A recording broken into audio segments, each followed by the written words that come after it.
continues efforts to modernize the nation's nuclear weapons stockpile, supports Columbia-class submarine reactor development, and helps counter our adversaries. Additionally, H.R. 4394 prioritizes energy security and economic competitiveness by investing $200 million in critical mineral production and supporting domestic uranium enrichment capabilities. Finally, this legislation rescinds $5.58 billion of absolutely reckless spending that was wasted by the previous majority. It terminates Biden's Waters of the United States rule, and it cuts the dangerous, radical, extreme Green New Deal programs. Madam Speaker, additionally, H.R. 4364 ensures that members of Congress can address the needs of their constituents while prioritizing deficit reduction. H.R. 4364 reduces spending by 4.5%, provides Capitol Police officers with an increase of $46 million over last year, and protects House networks by banning the purchase of telecommunications equipment made in China. As we work to pass single-subject appropriations bills, I'm proud to support the underlying legislation which upholds the House Republicans' commitment to the American people. I urge my colleagues to support this rule, and I reserve the balance of my time. The gentleman reserves. The gentlewoman from Pennsylvania is recognized. Thank you, Madam Speaker, and I thank the gentleman from Pennsylvania for yielding the customary 30 minutes. Madam Speaker, over the past month, House Republicans have plunged this chamber into chaos. Whether it's the extremists who refuse to honor the bipartisan budget deal negotiated with the White House and voted into law by bipartisan majorities in both houses of Congress, and then sought to shut down the government with their outrageous demands, or whether it's House leadership who seem unable to prevent this destructive behavior or perhaps to lead this chamber at all. As I and my Democratic colleagues push back against the majority's cruel, extreme, and unworkable agenda, members on the other side of the aisle have been consumed with infighting and trying to distract from the fact that their refusal to work in a collaborative or bipartisan manner, either with the Senate, Democrats, or even within their own party, has resulted in their failing to perform Congress's most basic job of funding the federal government. Just this past weekend, they brought us within hours of a devastating government shutdown. And as the funding deadline approached, my office was fielding calls from terrified constituents, people fearing that come the end of the month, their paychecks would no longer arrive, and that critical government services, which they rely upon, would be interrupted. Parents wondered whether they'd be able to make ends meet, whether they'd be able to pay the child care bills that allow them to go to work and keep food on the table for themselves and their children. Seniors worried about heat assistance as temperatures drop. That's why Democrats stepped in to keep the government up and running without the outrageous right-wing demands coming from the most extreme and exotic fringes of the House Republican majority. Now we have 6 weeks before another funding deadline, and we still have a lot of work to do. The American people don't deserve this continued uncertainty. You know, after the majority's reckless approach to government funding failed time and time again on the House floor, we still only have 4 of the 12 appropriations bills passed through the House. 2 haven't even been marked up. Another one has failed, and more may go down this week. You would think they'd be willing to change tactics, because after all, the definition of insanity is doing the same thing over and over again and expecting a different result. So you'd think they'd be willing to come to the table, honor the agreements, pass the spending bills that the American people should expect and certainly deserve, but apparently not. Instead, we see them doubling down on the strategy of jamming through unrealistic spending proposals that would devastate children, families, seniors, and veterans all across this country. That includes the 2 hyperpartisan bills they've brought to the House floor today, bills that continue to break the pattern of the bipartisan funding agreement that Congress approved last spring and that both parties in the Senate have been willing to honor. These bills slash vital services and include right-wing culture wars provisions, Bills that are so extreme that the House Republicans may not be able to pass them here, and that the Senate won't agree to, and the President certainly won't sign. The first of these is H.R. 4394, the Energy and Water Development Funding Bill. With this legislation, we should be ensuring that the U.S. is able to meet the challenges of today's and tomorrow's world. Unfortunately, the bill in front of us doesn't do that. It's full of harmful rescissions, repeals, and funding cuts, and it attempts to impede the progress we've made by increasing America's energy costs, jeopardizing our energy security, and hurting U.S. global competitiveness. It claws back important funding that supports programs to combat flooding, improve wildlife habitats, and reduce pollution in our drinking water. That includes millions in funding for the U.S. Army Corps of Engineers. I want to zoom in on that for a minute and talk about all the important work that the Army Corps does in my district alone. It's responsible for the regular maintenance of two major rivers running through and alongside Pennsylvania's 5th District, the Schuylkill and the Delaware. That maintenance includes tasks like dredging, debris removal, and maintaining river embankments. This river work is critical to our region's environmental, public, and even economic health because it means boats can use our waterways without interruption, and larger vessels can sail into and trade at the Port of Philadelphia. The broader budget cuts included in this bill undermine the importance and viability of all of these programs and means that additional measures to improve the health of our communities, both in my district and others, will go undone. Critically, this bill also fails to meaningfully confront the climate crisis. In southeastern Pennsylvania, we've already started to feel the effects of climate change. More intense and frequent storms have resulted in unprecedented, devastating flooding across our region. For example, the Eastwick neighborhood of Philadelphia, which sits adjacent to a flood-prone marsh, has experienced increasingly dramatic floods in recent years.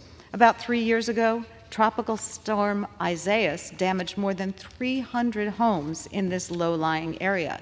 We've seen tornadoes and flooding in the Brandywine River region, in Norristown, and elsewhere. It's important for everyone here to realize that none of our districts are immune from the impacts of the climate crisis. Flooding, hurricanes, rising sea levels, and other climate disasters, wildfires, they affect us all.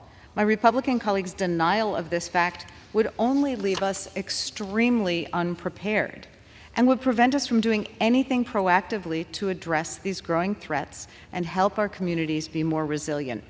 Ultimately, it's our constituents and future generations of Americans who will suffer the consequences of these kind of policy failures.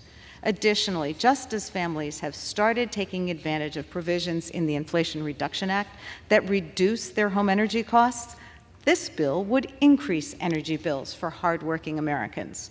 For all my Republican colleagues' talk, it is clear that Democrats are the only ones here willing to take action to keep costs down for American families. Because with this bill, the majority is trying to undo the work that we did with the Inflation Reduction Act. They want to slash funding for programs that help people to weatherize their homes, purchase efficient appliances, and have the ability to heat their homes, the money to do it. These programs have the potential to save Americans thousands of dollars a year. For the past several months, I've been holding meetings across my district to talk to constituents about these measures and help them access to improve their lives and their budgets. And now House Republicans want to take this away.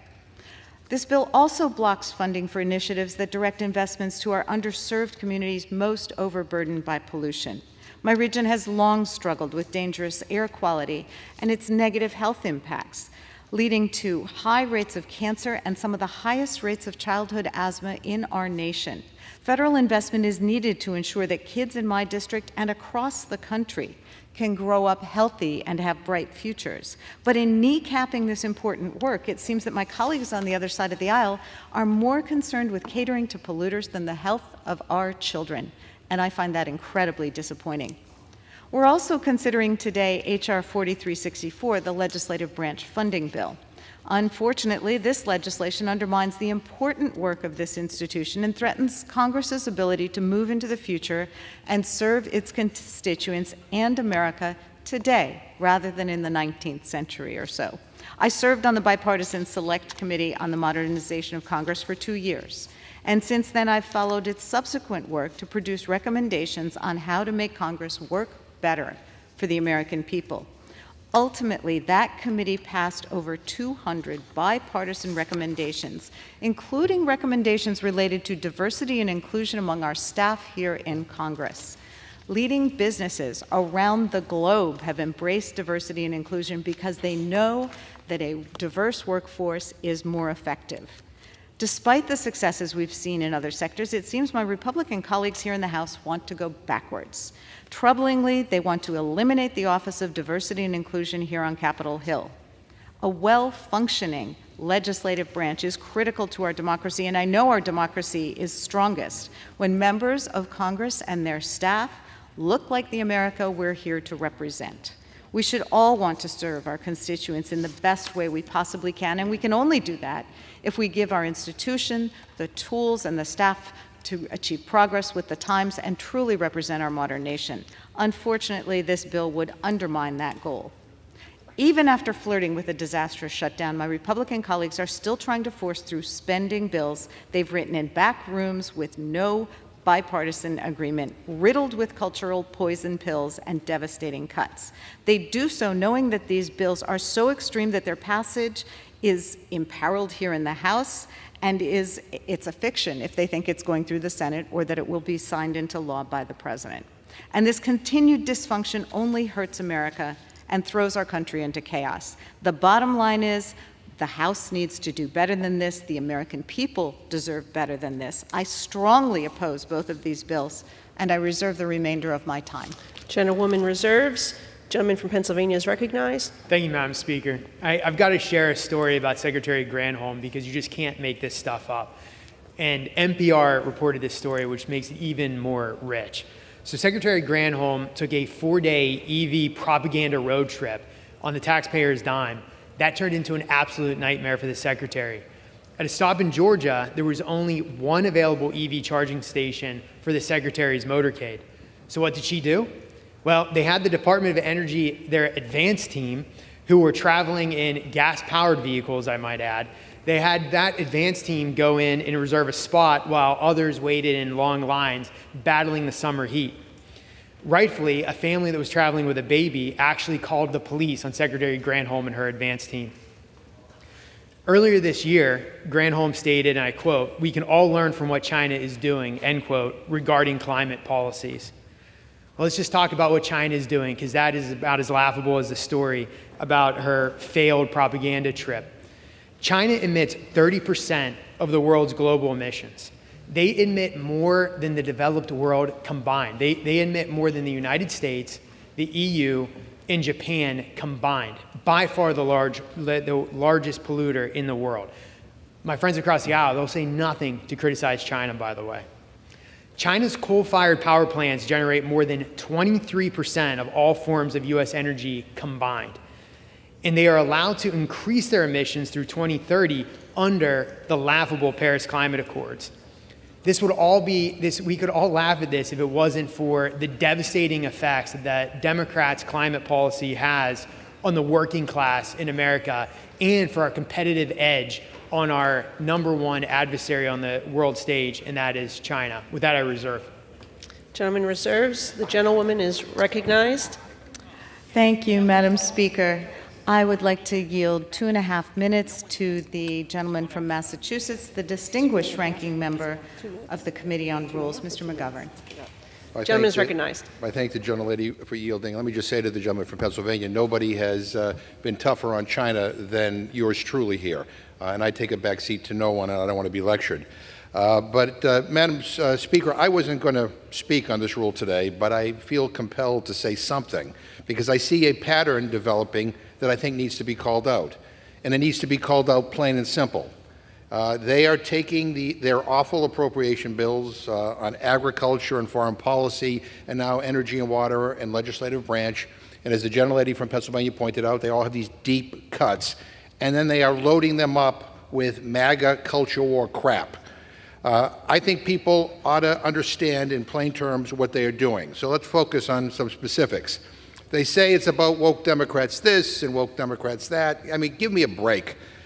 They want to get rid of an office here on Capitol Hill which promotes staff diversity and inclusion. Like, who wants less diversity? If you want everyone here to look the same, just say so. They want to make it illegal to put a pride flag up, next to a U.S. flag, by the way, at an embassy during Pride Month. That's woke? I mean, like, what's wrong with them? In one of these bills, they want to make it so that you can use taxpayer money to fire people for being gay. I mean, really? I mean, with all the problems in the world, this is what they focus on? This is what keeps them awake at night? This is nuts. This isn't about religious freedom. This is about giving people freedom to discriminate. And if they want to be bigoted, so be it. But don't use the United States government and taxpayer dollars to reinforce and spread your backward views. And the reason I wanted to come down here is that this isn't just about politics. Hate crimes against the LGBTQ community are going up. And my colleagues come to the floor not only failing to denounce that, but advancing ideas which signal to people that it's okay to discriminate, that it's okay to hate. It's sick. I get it. This is popular in the extreme MAGA world, but I thought there were some moderate voices on the other side that might find this as offensive as I do. But I guess I'm wrong, because Republicans continue to blindly come down here and support these hateful policies and vote for them time after time after time. And I just hope that the next speaker, whoever that may be, and maybe we'll find out today, I hope whoever that may be will do a better job of preventing this garbage from coming to the floor. But looking at the Republican Party in 2023, gentleman's time has expired. The gentleman from Pennsylvania is recognized. Thank you, Madam Speaker. Well, you can't, let me be clear about something. You cannot be anti-China and be pro-EV. You can't be anti-China and be pro-Green New Deal. These things are completely incompatible with each other, and let me explain this. Throughout the Biden presidency, his administration has been dead set on advancing the foolish, reckless, and extreme Green New Deal agenda. This path forward has propped up our adversaries, such as China, who we now rely on for critical minerals to build the expensive EVs that liberals like to parade around in their affluent suburban neighborhoods. And Biden's officials openly acknowledge that fact. During an appropriations subcommittee hearing earlier this year, the Interior Secretary admitted that the Biden administration's Green New Deal policies actually make our nation more reliant on China. She admitted it at the hearing. And you know what? She's right. China accounts for 63% of the world's rare earth mining, 85% of rare earth processing, and 92% of rare earth magnet production. This plays a massive role in producing 70% of the global EV battery supply. And while Democrats cheer on these foreign green efforts, China is busy emitting more greenhouse gas than the U.S. and all other developed nations combined. It's never been more clear. When President Biden and the Democrats push for the green agenda, what they're really doing is empowering the Chinese Communist Party, and they're doing it at the expense of the American worker. With that, I reserve. The gentleman from Pennsylvania is recognized. Thank you. I just wish that our colleagues across the aisle were as concerned about the fact that this bill would increase our dependence on Russian oil that is being used to fund their illegal, their inhumane war against the Ukrainian people. Madam Speaker, if we defeat the previous question, I will offer an amendment to the rule to provide for consideration of a resolution which clearly states that it's the People's House's duty to keep our promise to American workers and seniors to protect and preserve Social Security and Medicare and fight against any cuts to these vital programs. Madam Speaker, I ask unanimous consent to insert the text of my amendment into the record along with any extraneous material immediately prior to the vote on the previous question. Without objection. Thank you.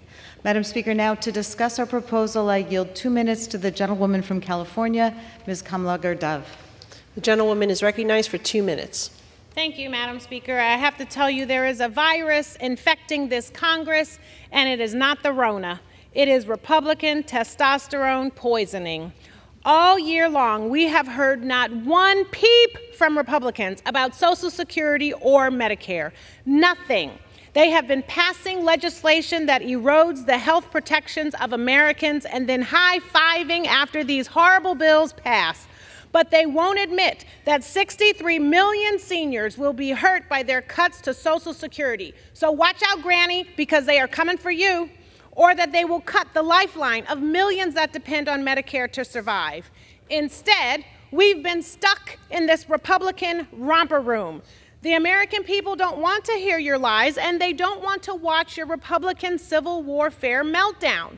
They care about their health care, jobs, keeping the government open, growing the economy, and protecting us at home and abroad. They care about being able to put food on the table and having a home to go to.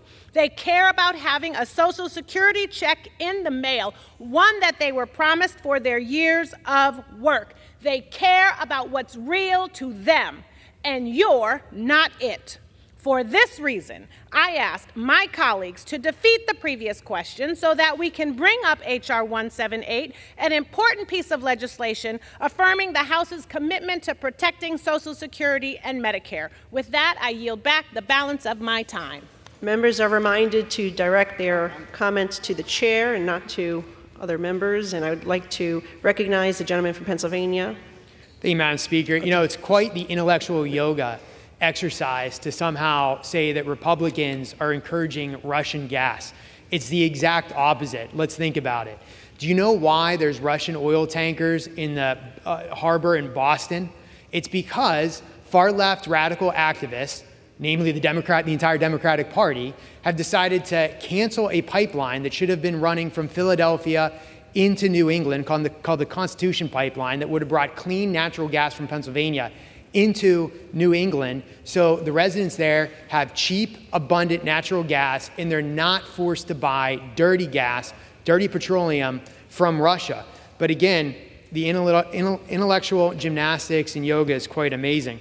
Let's talk about some other far-left radical policies of my friends across the aisle and how it has made us more dependent on Russia and more dependent on China. Well, for one, they have a new list of regulations on coal-fired power plants, making it harder for us to burn our clean coal here in the United States, forcing coal producers to ship coal to places like China, where they don't use scrubbers, by the way. They decided that liberals across the aisle ended the Keystone XL pipeline, coincidentally killing tens of thousands of union jobs that they purport to support. They also canceled federal oil and gas leasing on federal land. So I ask you, which policies make us more dependent on Russia? Ours or the radical left's? With that, I reserve. Gentleman reserves. The gentlewoman from Pennsylvania is recognized. Yes, Madam Speaker, I would like to yield 3 minutes to the gentlewoman from Texas, Ms. Jackson Lee. The gentlewoman from Texas is recognized for 3 minutes. I thank the gentlelady from Pennsylvania for her leadership and the manager of this rule that we now have on the floor of the House.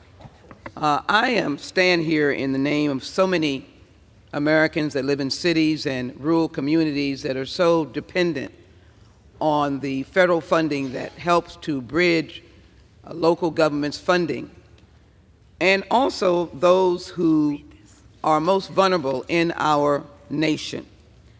And so as I rise today, Democrats come together to stop the shutdown. And I said earlier there was applause across my district. But at the same time, bills were passed that really shocks me. Again, bills were passed that cut $800 million from Women, Infants, and Children's program dealing with feeding babies. Feeding babies.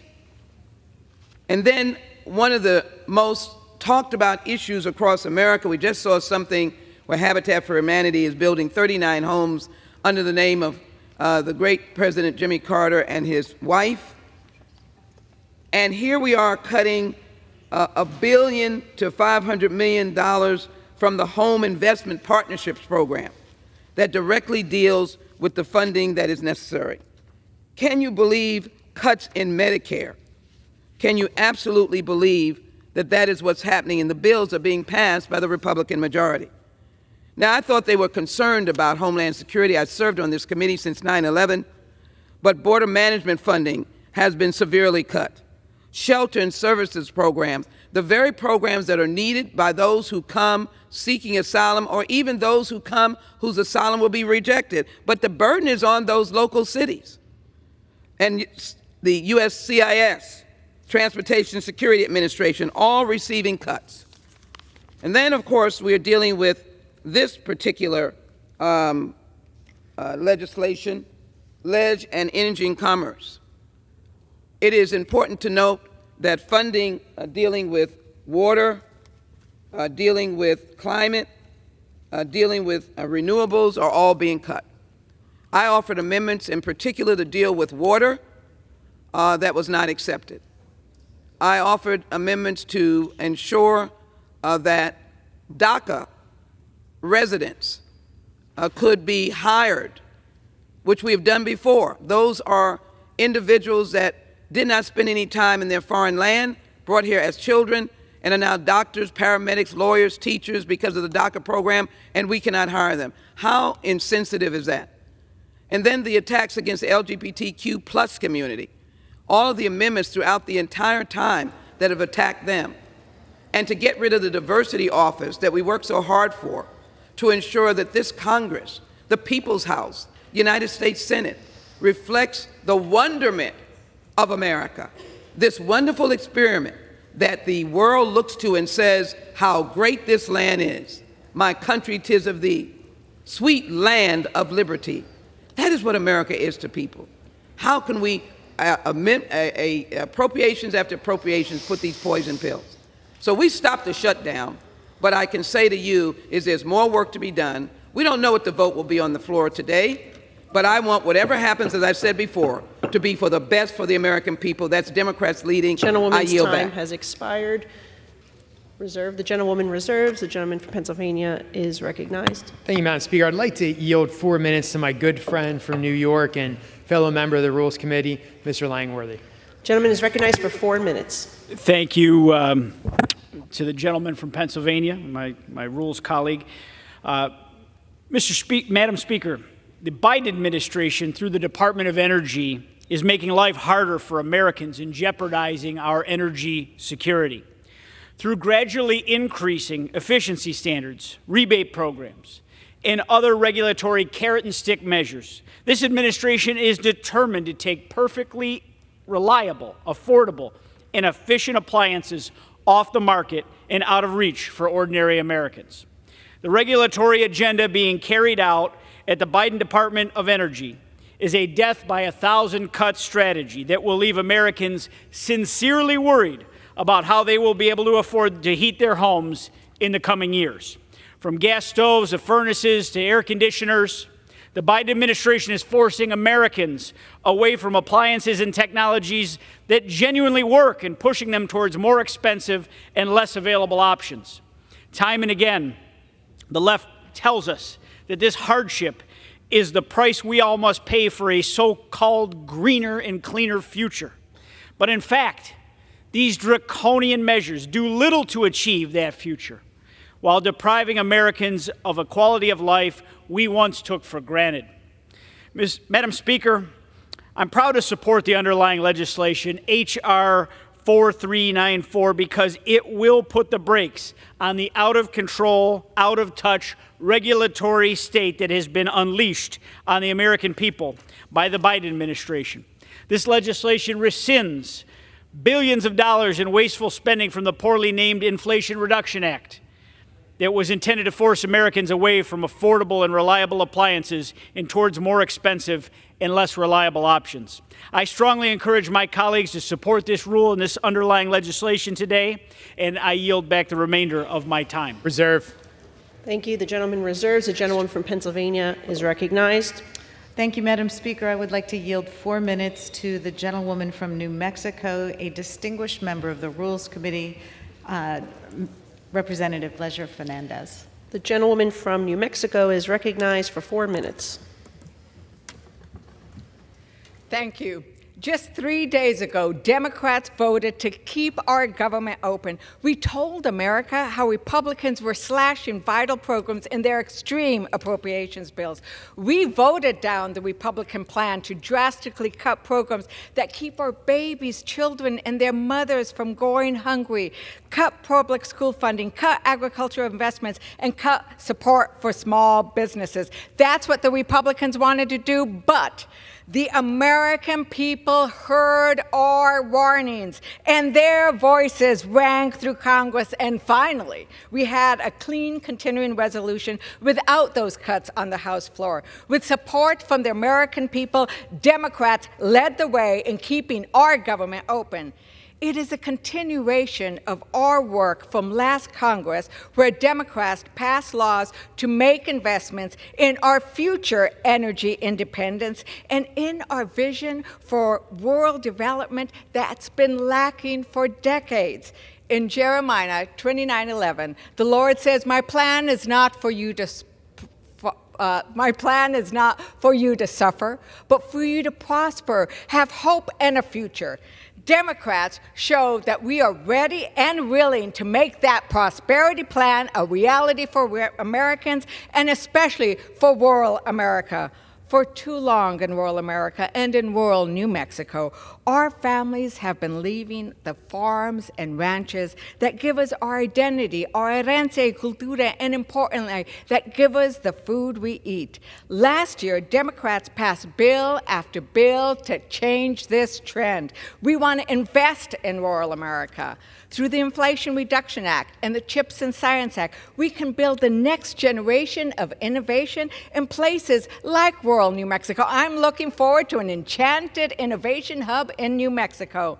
But now that Republicans are in charge, they want to gut those bills, making rural families pay more and get less. The Republican energy bill we're considering today wants to gut rural projects like the Sunzia line in Corona, New Mexico, which just installed the largest wind farm in the country. I call it the Route 66 of renewable energy. These wind farms are generating revenues for multiple local ranchers. Let me tell you something. Many ranchers in the country don't make a profit. USDA reported in 2020 that ranchers didn't generate enough profit to cover their own living expenses and debt obligations for 9 out of 10 years. The Democrat Prosperity Plan changes that equation and allows ranchers to earn revenue from clean energy and from food production. What's more, a wind farm in a rural county like Lincoln, New Mexico, will provide $1.3 billion in taxes in 30 years. Lincoln County has never seen such revenue before and can use it to invest in rural health care and behavioral health. But rather than build on the transformational investments that Democrats made to support our rural communities, what are the Republicans doing?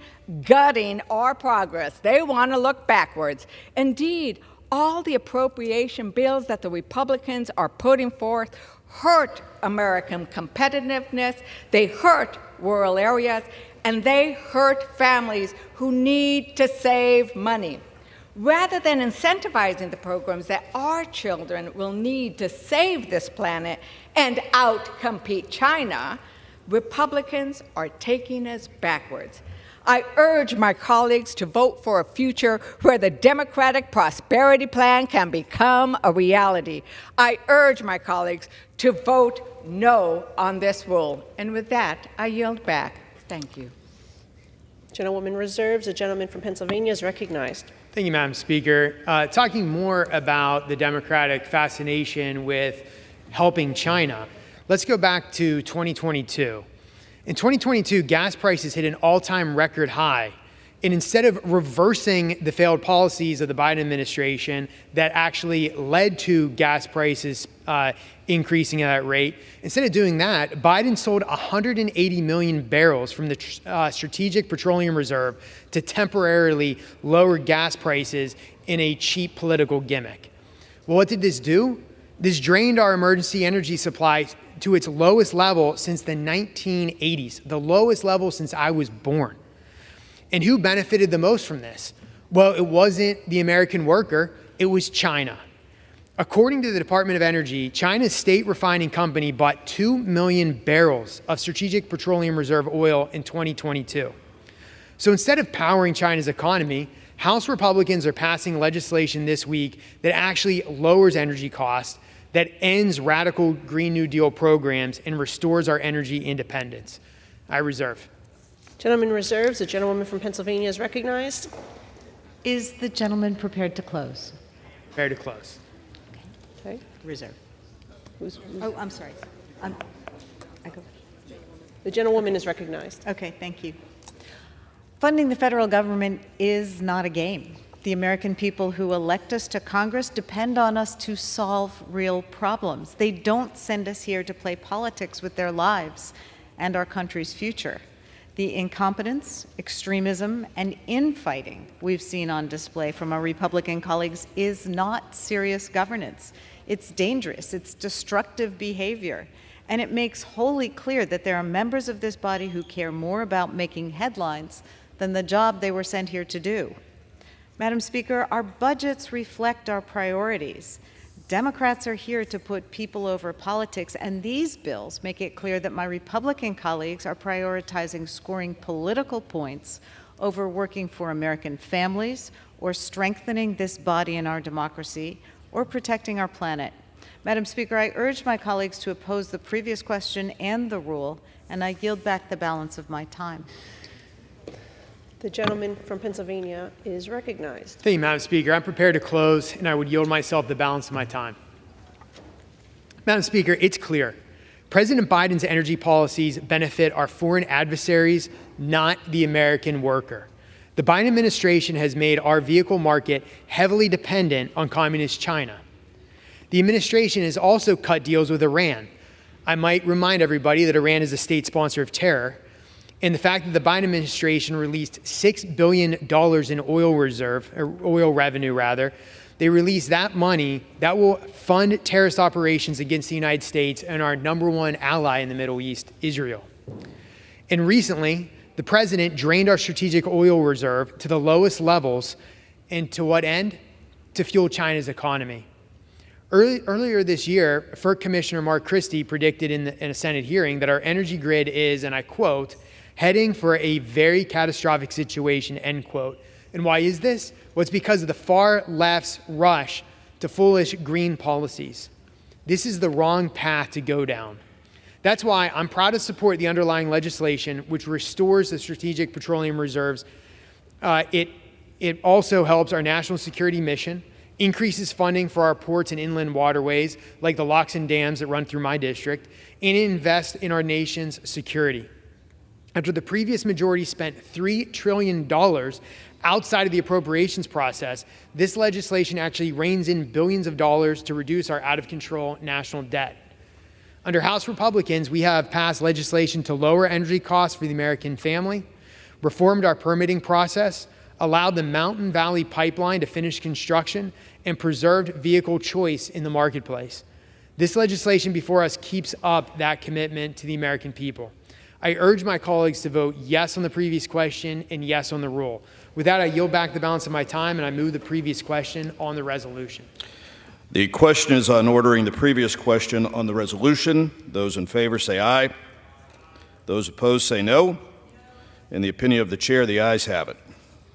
I would request that the yeas and nays be ordered. The yeas and nays are requested. Those favoring a vote by the yeas and nays will rise. A sufficient number having risen, the yeas and nays are ordered. Pursuant to Clause 8 of Rule 20, further proceedings on this question are postponed.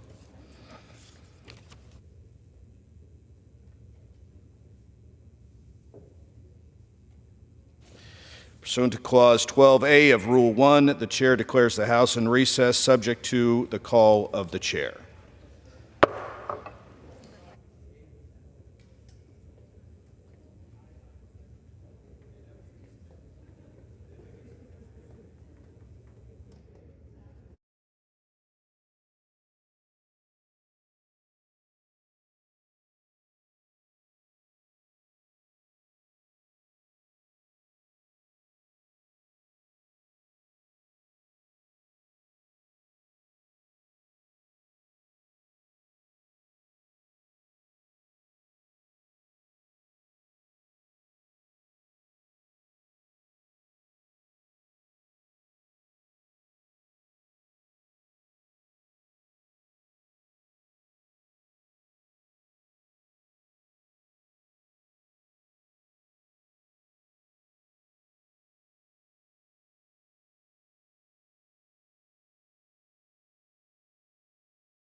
The House will be in order.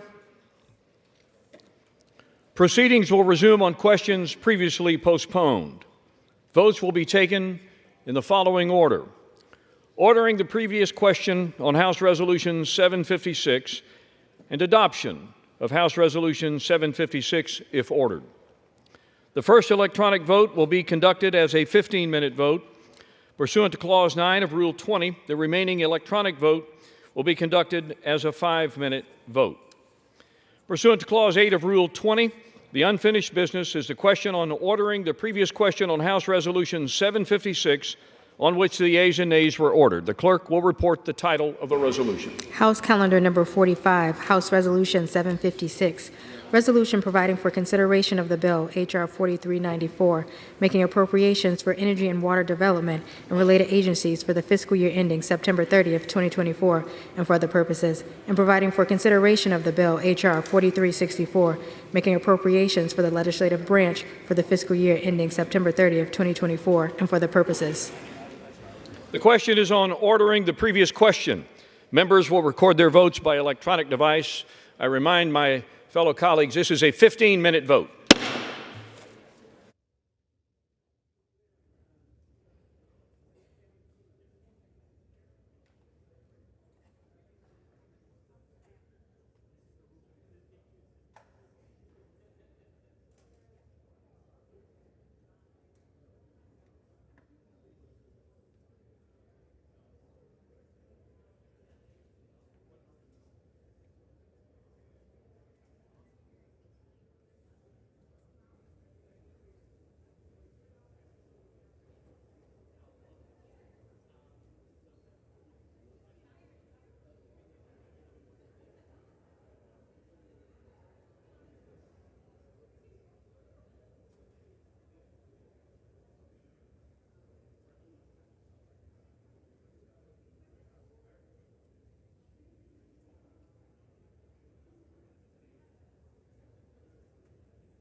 On this vote, the yeas are 218, the nays are 207. The previous question is ordered. The question is on adoption of the resolution. Those in favor will say aye. Those opposed, no. Opinion of the chair, the ayes have it. Gentlelady from Pennsylvania. Mr. Speaker, we would request a roll call vote on the rule. Roll call vote is requested. Those favoring a roll call vote will rise. Sufficient number having risen, a roll call vote is ordered. Members will record their votes by electronic device. This is a 5-minute vote.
On this vote, the yeas are 218, the nays are 208. The resolution is adopted.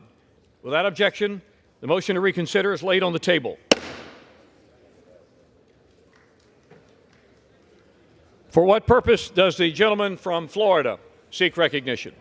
Mr. Speaker, I rise to a question of the privileges of the House and offer the resolution I previously noticed. The clerk will report the resolution. House Resolution 757, resolved that the office of the Speaker of the House of Representatives is hereby declared to be vacant. The resolution qualifies as a question of the privileges of the House. For what purpose does the gentleman from Oklahoma seek recognition? Motion to table at the desk. The clerk will report the motion. Mr. Cole of Oklahoma moves to lay the resolution on the table. The question is on the motion to lay the resolution on the table. Those in favor will say aye. Aye. Those opposed, no. No. In the opinion of the chair, the ayes have it. Gentlelady from Pennsylvania. Yes, we would request the yeas and nays on this vote.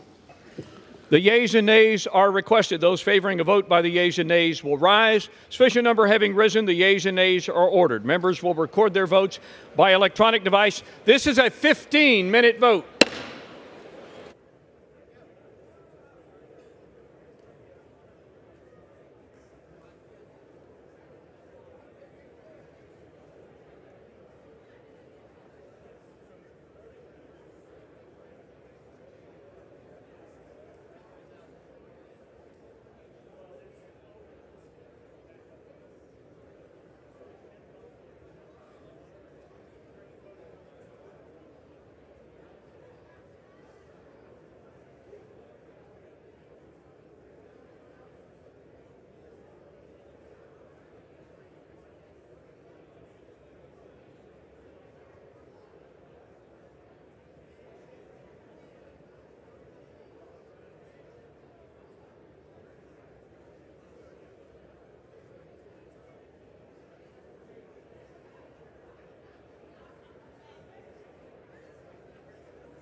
On this vote, the yeas are 208, the nays are 218. The motion is not adopted. Pursuant to Clause 2A2 of Rule 9, the gentleman from Florida, Mr. Gates, and the gentleman from Oklahoma, Mr. Cole, will each control 30 minutes. The chair recognizes the gentleman from Florida. Thank you, Mr. Speaker. I yield such time as he may consume to my colleague from Virginia, Mr. Good. Gentleman from Virginia, Mr. Good, is recognized for such time as he may consume. And before the gentleman speaks, may I remind my colleagues that all parties need to be heard. Would you please clear the well and clear the aisles? And any extraneous conversations need to be taken from the floor.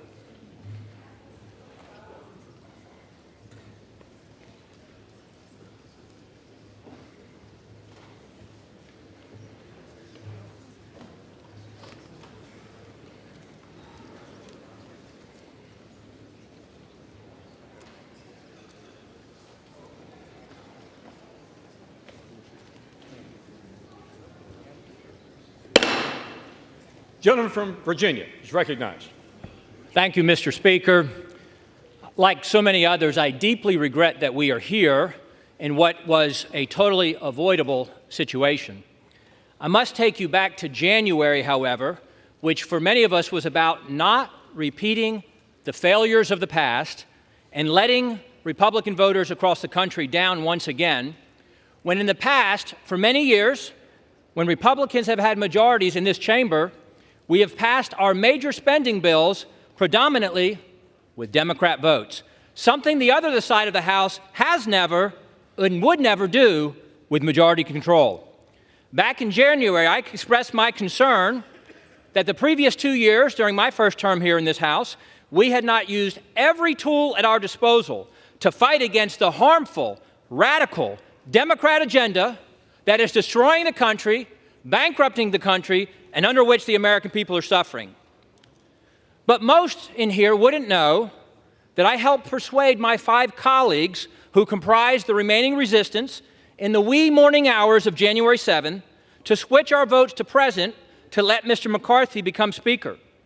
And I went to him on this very floor to tell him that he was finally going to become Speaker on the next vote.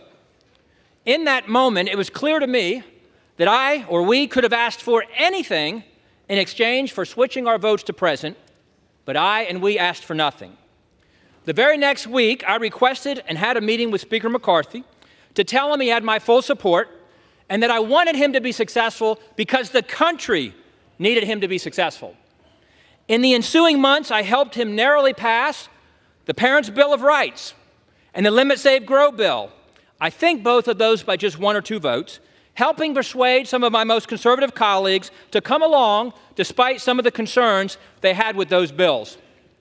And we remained united as a conference through the Limit, Save, Grow vote as we passed a bill that was cutting spending to pre-COVID levels for non-defense discretionary spending, or just over $100 billion, historic spending cuts, as the Speaker had committed to do in January, and it also included a host of other conservative fiscal reforms. Unfortunately, however, that unity and that commitment to significant year 1 cuts and spending reforms were discarded in the Failed Responsibility Act, as I call it, which passed overwhelmingly, once again, with a majority of Democrat votes, validating the concern many of us had in January. Many of us had begged the Speaker, pleaded with the Speaker repeatedly to utilize the debt ceiling to leverage spending cuts and reforms. But instead, he negotiated an unlimited increase to the debt ceiling through January of 25, as much as we can come together and gleefully spend through January of 25 with no significant wins for the American people in that FRA, or Failed Responsibility Act. But the Speaker then said that we would use appropriations. We would use appropriations to bring the fight and finally reduce our spending. He said the levels of the FRA were the ceiling and not the floor, and recommitted multiple times to go back to the $1.471 trillion that was the Limit, Save, Grow levels, radically, historically, saving $100 billion and lowering the deficit this year under Republican majority from $2.2 trillion to $2.1 trillion.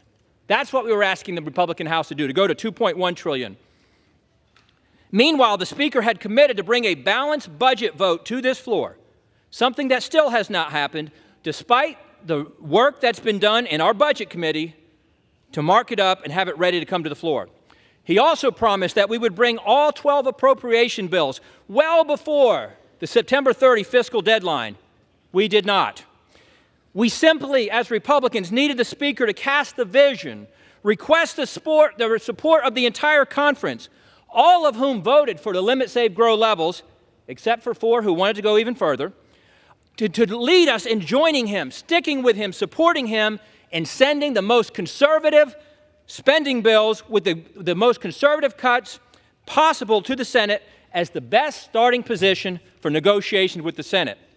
Many of us begged and pleaded with the Speaker to do that over the past 5 months. When the Speaker failed us to pass our spending bills, bringing only 1 of 12 to the floor before the August district work period, members began to negotiate amongst themselves without the Speaker to find compromise. I was among those who reluctantly agreed last month to split the difference between failed responsibilities 1.586 and the limit, save, grow 1.471. I reluctantly agreed to do that, to go to 1.526 in order to pass our bills on to the Senate. We then essentially forced the Speaker, with the pressure of the calendar, the debt ceiling, or excuse me, the shutdown threat of the calendar, to bring those 4 bills to the floor last week, all of which I voted for, despite some of them not cutting to the levels we'd agreed to and other concerns I had with the bills. I reluctantly voted for the 30-day conditional CR, or continuing resolution, because it cut an additional $10 billion in the month of October, going back to the pre-COVID 1.471 levels for defense, non-defense discretionary, 30%, and it had border security. I voted for that. However, when that vote failed, the Speaker this past Friday in the Republican conference meeting made it abundantly clear that he was willing to do anything to avoid the temporary discomfort and the pressure of a pause in the 15% of the non-essential federal government operations, which would guarantee that we would lose to the Senate Democrats and the White House. If you're not willing to say no, then you're guaranteed to lose. And that was confirmed with the passage of the unconditional 45-day CR this past Saturday, once again with 209 Democrat votes. The Republican bill, 209-1 Democrats, 51-0 in the Senate side. The Speaker fought through 15 votes in January to become Speaker, but was only willing to fight through 1 failed CR before surrendering to the Democrats on Saturday. We need a Speaker who will fight for something, anything, besides just staying or becoming Speaker. If there was ever a time to fight, with $33 trillion in national debt, a $2 trillion deficit this year, 40-year high inflation, 20-year high interest rates, a downgraded credit rating, and for the first time in modern history, the polls showing, despite all the help of the media blaming Republicans in the House, the polls showed that the public was blaming Biden and the Democrats for an imminent shutdown. If not fight now, when would we fight? Now is and was the time. With the Democrats driving the fiscal bus off the cliff at 100 miles an hour, we cannot simply be content to be the party that slows it down to 95 just so we can sit in the front seat and wear the captain's hat. Our current debt and our spending trajectory is unsustainable. We need a Speaker, ideally somebody who doesn't want to be Speaker and hasn't pursued that at all costs for his entire adult life, who will meet the moment and do everything possible to fight for the country. A red line was crossed for me, I regret, on Saturday, and chose regret that I must vote against the motion to table as I did and to vote to vacate the chair. And I yield back. Gentleman from Florida reserves his time. Gentleman from Oklahoma, Mr. Cole. Thank you very much, Mr. Speaker. I share one thing in common with my friend from Virginia. This is a very sad day, and certainly a day I never expected to have to live through. You know, I think broadly speaking, as I look across this floor, you can divide members into 3 groups. I'm very happy to be in the first group. The overwhelming majority of my party supports the Speaker that we elected. We're proud of the leadership he's shown. We're proud of the manner in which he's been willing to work with everybody in our conference and, I believe, in this chamber. There's a second group, small group. Honestly, they're willing to plunge this body into chaos and this country into uncertainty for reasons that only they really understand. I certainly don't. And then there are friends on the other side. I mean friends, honestly, with great sincerity. I have a lot of friends over there. And I recognize that my friends on the other side have a very complex set of partisan, personal, and political calculations to make. And I certainly wouldn't presume to give them any advice about that.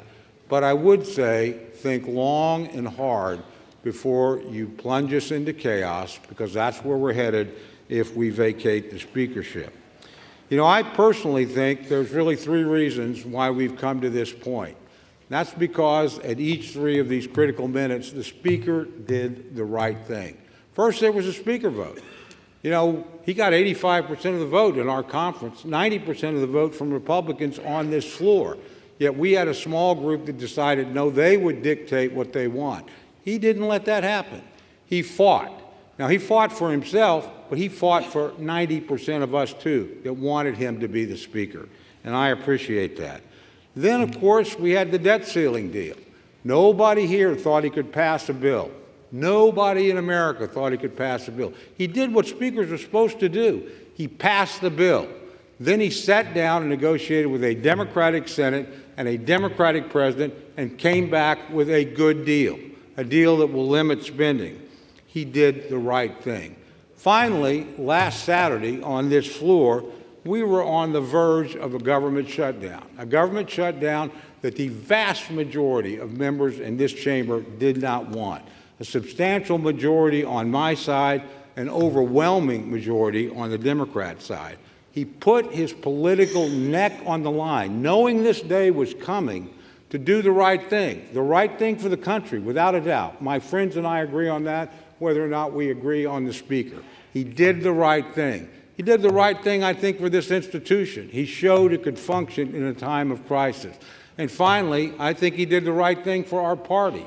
He made sure that we could continue to negotiate and achieve some of the very objectives my friend from Virginia laid out, and achieve them in divided government, which calls for some degree of give and take. So I'm very proud of this Speaker. I'm very proud to stand behind him. Tomorrow morning, whether I win or lose, I'm going to be pretty proud of the people I fought with, and I'm going to be extraordinarily proud of the person I fought for, the Speaker of the House, Kevin McCarthy. And with that, I reserve the balance of my time.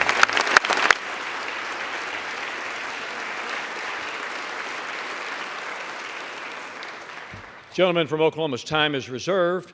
Gentleman from Florida.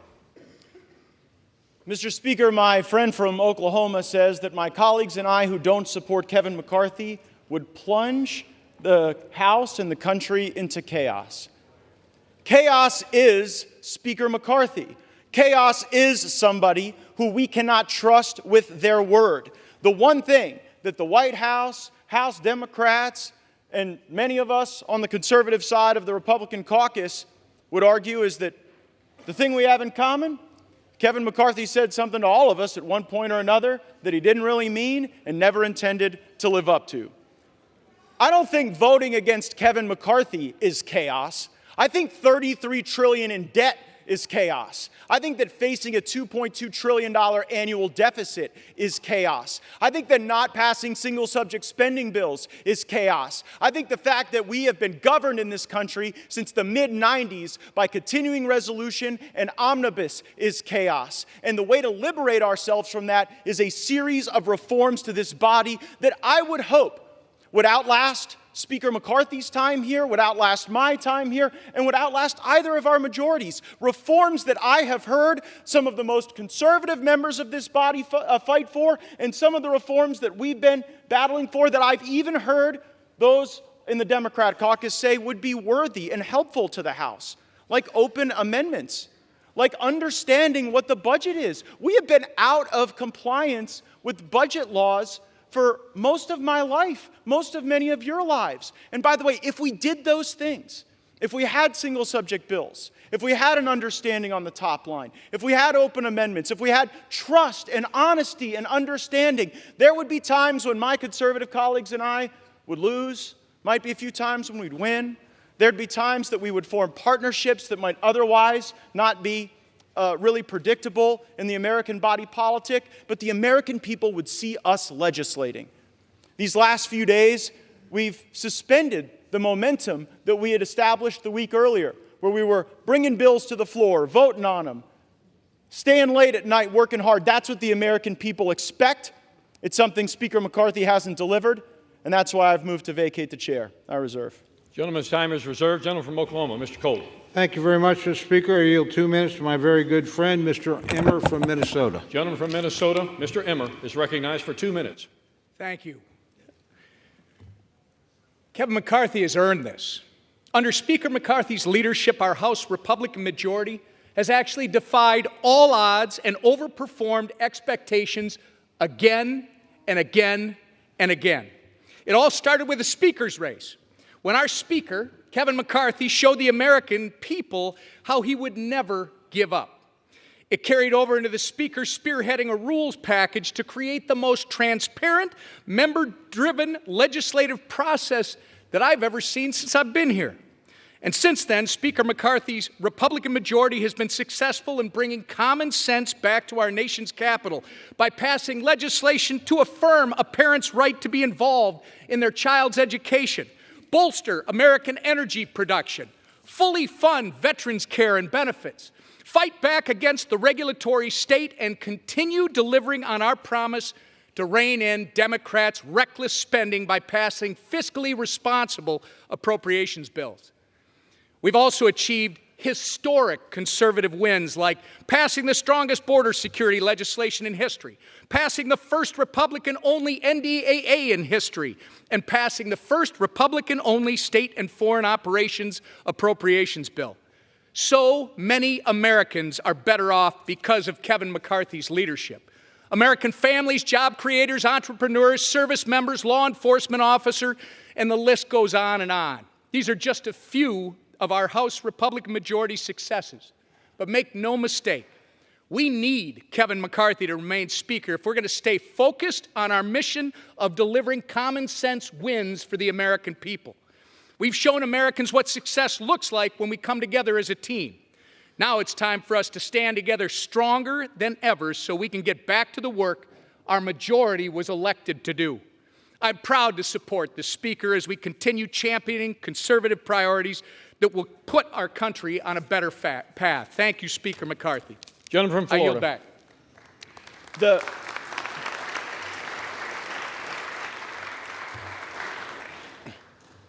The opening line of my colleague's speech was that Speaker McCarthy always overperforms expectations, but after tweeting "Bring it," and after engaging in profane-laced tirades at House conference, he just lost a motion to table. So I wouldn't necessarily consider that overperforming expectations. And time and again, I've heard my colleagues say that, well, he deserves it because he went through a tough speaker contest. Let me let everyone know, he prevailed in that speaker contest because he made an agreement to fulfill certain commitments to make this an open and honest process, and he has failed to meet those commitments, and that's why we are here. I reserve. Gentleman reserves his time. Gentleman from Oklahoma, Mr. Cole. Thank you very much, Mr. Speaker. I yield 3 minutes to my very good friend, Mr. Jordan of Ohio. Gentleman from Ohio is recognized for 3 minutes. I thank the gentleman for yielding. On January 3rd, we said the 118th Congress is about 3 things. Pass the bills that need passed, do the oversight work that needs to be done, and stop the inevitable omnibus that comes from the United States Senate right before the holidays. Kevin McCarthy has been rock solid on all 3. We have passed the bills we told the American people we would pass. 87,000 IRS agents, that bill passed.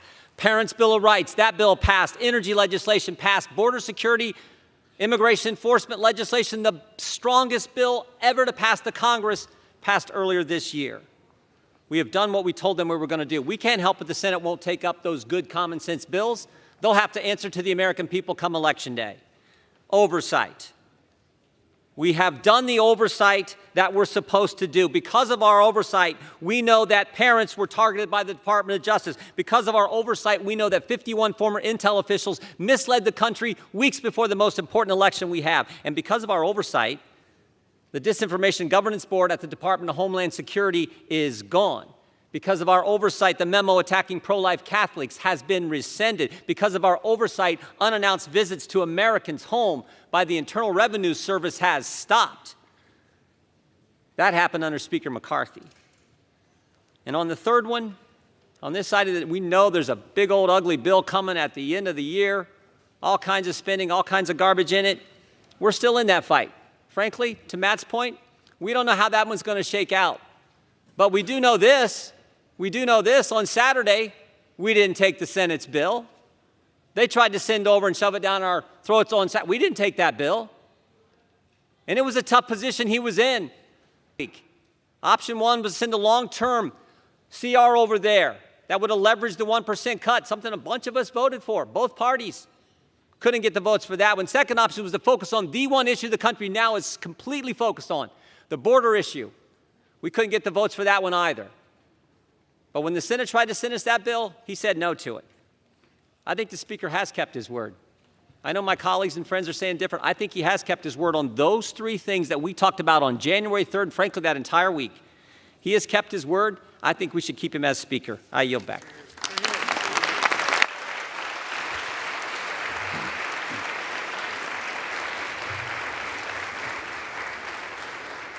Gentleman from Florida is recognized. Yeah, the problem with my friend from Ohio's argument is that many of the bills he referenced as having passed are not law. We are on a fast track to an omnibus bill, and it is difficult to champion oversight when House Republicans haven't even sent a subpoena to Hunter Biden. So it's hard to make the argument that oversight is the reason to continue when it sort of looks like failure theater. I yield such time as you may consume to my colleague from Arizona, Mr. Bates.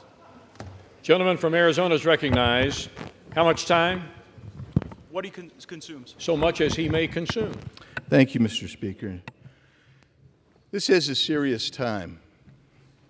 And my mind immediately goes to the young deputy from Cochise County who 2 nights ago, while trying to apprehend a runaway vehicle smuggling humans across the border, suffered major injuries, transported to Pima County, where he's in a Tucson hospital fighting for his life. I'm talking about a border that remains wide open, where drugs come through the Tucson sector, the most gotaways known and unknown of any sector along the border. Terrorists coming in. People conducting criminal conduct coming in, criminal gang members, human smugglers, sex traffickers. They're coming across our border to the tune of hundreds of thousands every month. Now, I appreciate my colleagues and their position, but I would suggest something. I don't think you can just skip to last weekend and say, oh my goodness, a CR came out last weekend on Saturday. I think we need to go back to January. I'll say this. This body came together on the Republican side, and we passed a good border security piece of legislation, H.R. 2. That's good. And then last week we passed the DHS bill and the DOD bills, which had funding for our CBP, ICE, military leaders, military men and women.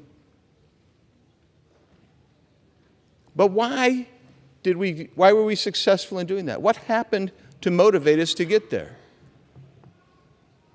Well, for one thing, we didn't bother to pass the 12 appropriations bills as required under the Budget Control and Impounds Law of 1974. We didn't do it. And you know how many times that's not been done? 25 years in a row. And you know how many CRs this body has passed in that same period of time? 130. You know what that gets you? A $2 trillion plus structural deficit like we had in fiscal year 23. You know what that leads you to? A $33 trillion national debt, which is where we sit today. Leads you to somewhere north of $700 billion in interest payments. And you know why that happened? Because this body is entrenched in a suboptimal path and refuses to leave it. Refuses to leave that path. You cannot change if you're unwilling to change. We had every opportunity to change. We were promised change. We were promised we were going to go ahead and we were going to get those 12 bills done. And if we got those 12 bills done, do you know why you do 12 bills? Because it allows you to reduce spending, get rid of wasteful, duplicative programs. It allows you to set an agenda to restore fiscal sanity. We chose to not do it again. We were promised we'd do it. That's why at the end, some people said, we'll vote present. We'll go ahead. We're going to put our trust in Mr. McCarthy to become the Speaker. That didn't happen. I suspected that would be the case. That was my struggle. That was my struggle last November and December. I iterated it to this body, our conference anyway.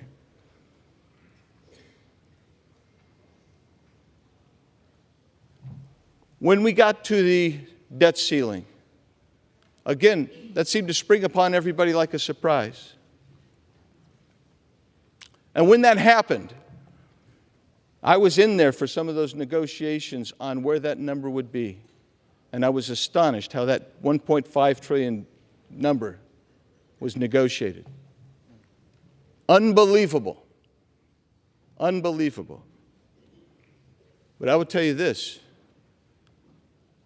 To his credit, the Speaker told us one thing that I believe to be true. He said that that's basically the ante in a poker game. He can sit down at the table. And I told my colleagues who supported that $1.5 trillion in 8 months, that you're willing to raise the debt ceiling, that's the opening marker. And indeed it was. And now projections are many $trillion above that. Yes, I think it's time to make a change. I'm not the only one. And that's it's somber. Thus it is somber. But what have we failed to accomplish? Why didn't we get this stuff done? When we're campaigning, we're talking about an extension of the debt ceiling to January of 2025. We're talking about additional Ukraine funding. Is that going to be, maybe that's good in your districts. Maybe it's not. But that money's not offset. We're not paying for it. We haven't designated how we're going to pay for that. The same with the disaster package.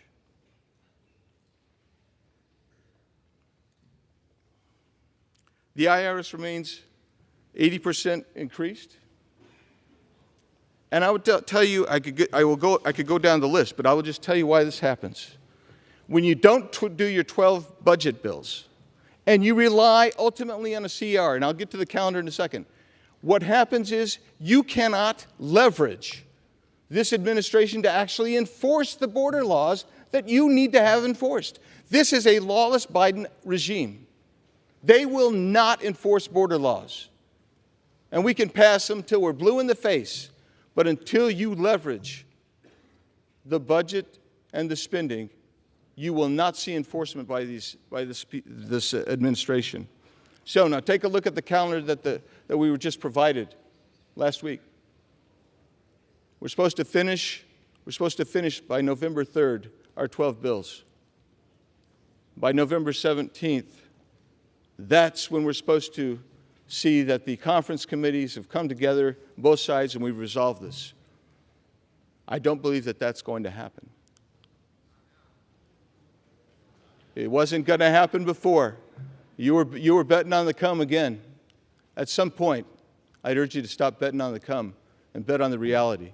That's why I can't support the Speaker any longer, and I'll be voting for the motion to vacate. Yield back. Reserve. Gentleman yields back his time. Gentleman from Florida. Reserves. Reserves. Members are advised to direct your comments to the chair, please. Gentleman from Oklahoma. Thank you, Mr. Speaker. Mr. Speaker, I yield 2 minutes to my very good friend from Arkansas, Mr. Westerman. Gentleman from Arkansas, Mr. Westerman, is recognized for 2 minutes. Selah, S-E-L-A-H, Selah. This unique word scattered throughout the Psalms signals to the reader to pause, reflect, consider, and maybe take a deep breath before moving on. Psalmists use Selah to emphasize the significance of a statement. For example, King David wrote, "Blessed be the Lord who daily bears our burden, the God who is our salvation." Selah. That is a profound statement with huge implications. It deserves more than a cursory consideration. Within the next hour, this House will vote yea or nay to vacate the Speaker's chair, a profound action with huge implications. This was last tried in 1910. Joseph Cannon won the vote. 113 years later, my office is in the Cannon Office Building, and Uncle Joe Cannon's statue sits just outside this chamber. No living human has taken the vote we're about to take. It deserves that we pause, we reflect, that we consider deeply the ramification of our actions. To my fellow Republicans who would consider voting yes to removing our Republican Speaker, please pause and ask yourself 2 questions. Will your yes vote make America stronger? Will your yes vote strengthen conservative policies? If you believe yes is the right vote, please stand before this body and the American people and articulate your plan, not your grievances or your wishes, your plan. Convince the mass majority of the Republican conference that strongly disagrees with you to follow you. If you cannot do that, which you have failed to do so far, then voting yes is at the least a disruptive overreaction. In reality, it's selfish, bad for conservative policies, and bad for America. That's why I strongly support Speaker Kevin McCarthy, and why without hesitation or reservation, I will vote no on this disastrous resolution. I yield back.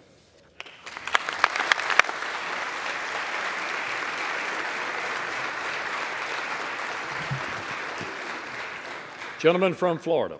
There's nothing selfish about wanting a Speaker of the House who tells the truth. I reserve. Gentleman reserves his time. Gentleman from Oklahoma, Mr. Cole. Mr. Speaker, I yield 2 minutes to my very good friend from Kentucky and fellow member of the Rules Committee, Mr. Massey. The gentleman from Kentucky, Mr. Massey, is recognized for 2 minutes. Mr. Speaker, as the only still serving co-author and co-sponsor of the motion to vacate Speaker Boehner, I can tell you this motion to vacate is a terrible idea. As the only member who's serving here who took every chance to vote against Speaker Boehner and to vote against Speaker Ryan, I can tell you that this chamber has been run better, more conservatively, and more transparently under Mr. McCarthy than any other speaker that I have served under. As a member of the Rules Committee, one of three conservatives who were placed there out of trust, the Speaker gave us a blocking position by putting 3 of us on there to keep an eye on the Rules Committee, to make sure the process was fair and even. I can tell you it's been fair and even. None of us are voting against the Speaker today. Regular order is at odds with predetermined outcomes. Yet the Speaker is being accused of not holding to regular order and predetermined outcomes at the same time. It is not possible. You cannot be for both at the same time. I was a party to the January agreement, and I can tell you that there were promises in there, but there was never a promise for an outcome. There was never a promise that you could force Joe Biden to sign something. There was only the promise that we would try, and try we have. We have tried in the Rules Committee. We have tried on the floor. We've been trying this since the summer, and there's enough blame to go around for why we don't have 12 bills, but part of it was a relitigation of the debt limit deal. By the way, there was no promise on the debt limit deal, no conditions on that in January, 0 whatsoever. I was in the room for that. So the 12 bills were delayed over what? $100 billion. That's a lot of money. But it's nothing compared to the $2 trillion that I came here to object to when Speaker Pelosi and President Trump pushed that bill through. We've had over 500 amendments. Listen, this is a referendum on this institution. We have tried regular order. Speaker McCarthy has tried regular order. If regular order fails today, if you vacate the Speaker, nobody is going to try it again. Gentleman's time has expired. This institution will fail. Please do not vacate the Speaker.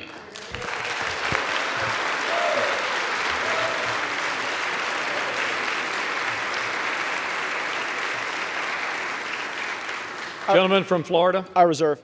Gentleman from Florida reserves his time. Gentleman from Oklahoma, Mr. Cole. Thank you very much, Mr. Speaker. I yield 2 minutes to my very good friend from California, Mr. McClintock. Gentleman from California, Mr. McClintock, is recognized for 2 minutes. Mr. Speaker, if there was ever a time for sobriety, wisdom, and caution in this House, it is right now. If this motion carries, the House will be paralyzed. We can expect week after week of fruitless ballots while no other business can be conducted. The Democrats will revel in Republican dysfunction, and the public will rightly be repulsed. It'll end when the Democrats are able to enlist a rump caucus of Republicans to join a coalition to end the impasse.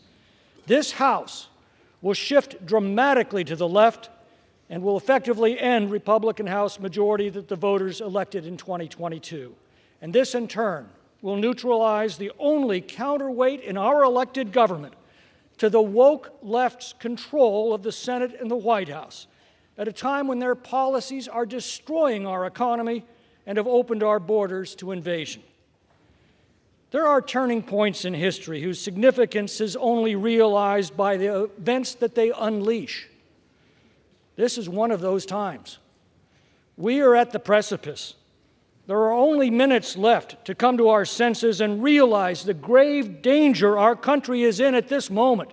Dear God, grant us the wisdom to see it and to save our country from it.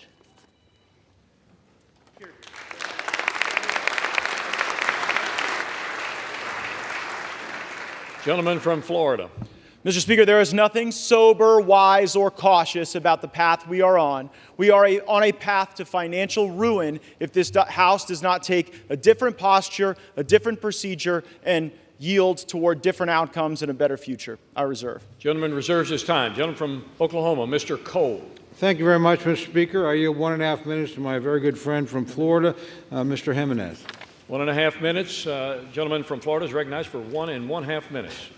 I stand before my colleagues in the nation as a proud representative of the great state of Florida. I truly am beyond blessed to represent the paradise that is Miami-Dade County and the Florida Keys, and I am beyond proud to represent my community before this Congress, to stand with a leader who has consistently demonstrated an unwavering commitment to our country and to the principles that define us as Americans, Kevin McCarthy.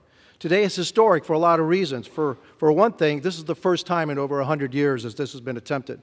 But it's also because we're part of a Congress with historically tight majorities for the Republicans in the House and the Democrats in the Senate, and we have a Democratic White House. Divided government, that's what we have. The need to negotiate, to find solutions to the issues facing this country. That's a reflection of the principles that are uniquely American, principles that make this country exceptional, and principles that allowed me, an exile who came here from Cuba, fleeing communist Cuba, to serve in this very institution. You see, I wasn't born here, and everything that I am, everything that I ever will be, is thanks to America. The best part about it is that my story, the story of the community that I'm so proud to represent, is a story of many in this body, is that we are not the exception in America, we are the rule. That's the America that Kevin McCarthy has fought for his entire career. Kevin McCarthy is a champion for the American dream, and he's proved it as our Speaker. Thomas Jefferson once said, "I predict future happiness for Americans if they can prevent the government from wasting the labors of the people under the guise of taking care of them." McCarthy. Gentleman's time has expired. Thank you. Let's keep Kevin McCarthy our Speaker. A great man, a great leader, a great Speaker. Thank you, and I yield back. Gentleman from Florida, Mr. Gates. Mr. Speaker, may I inquire as to my remaining time? Gentleman has 9 3/4 minutes remaining. I reserve. Gentleman reserves his time. Gentleman from Oklahoma, Mr. Cole. Much, Mr. Speaker. I yield 1.5 minutes to my very good friend from Iowa, the gentlelady, Ms. Henson. The gentlelady from Iowa, Ms. Henson, is recognized for 1.5 minutes. Thank you, Mr. Speaker. I rise today in support of our Speaker, Kevin McCarthy. Let's be very clear here. We would not have a House Republican majority without the relentless efforts of this man, our Speaker. Under his leadership, Joe Biden's policies have had a check and balance. His policies have created a horrific border crisis, 10,000 illegal immigrants a day surging across our border. Under Speaker McCarthy, Republicans have passed legislation to secure our border. Joe Biden has done everything to squash American energy, selling our oil reserves to China. Under Speaker McCarthy, Republicans have passed legislation to unleash American energy dominance. Joe Biden has spent taxpayer dollars like there's no tomorrow. Under Speaker McCarthy, we have returned to passing single-subject appropriations bills and ending the status quo of omnibus spending. One of the most valuable pieces of advice that I received was from Kevin McCarthy when I got here to D.C. He told me to separate the signal from the noise.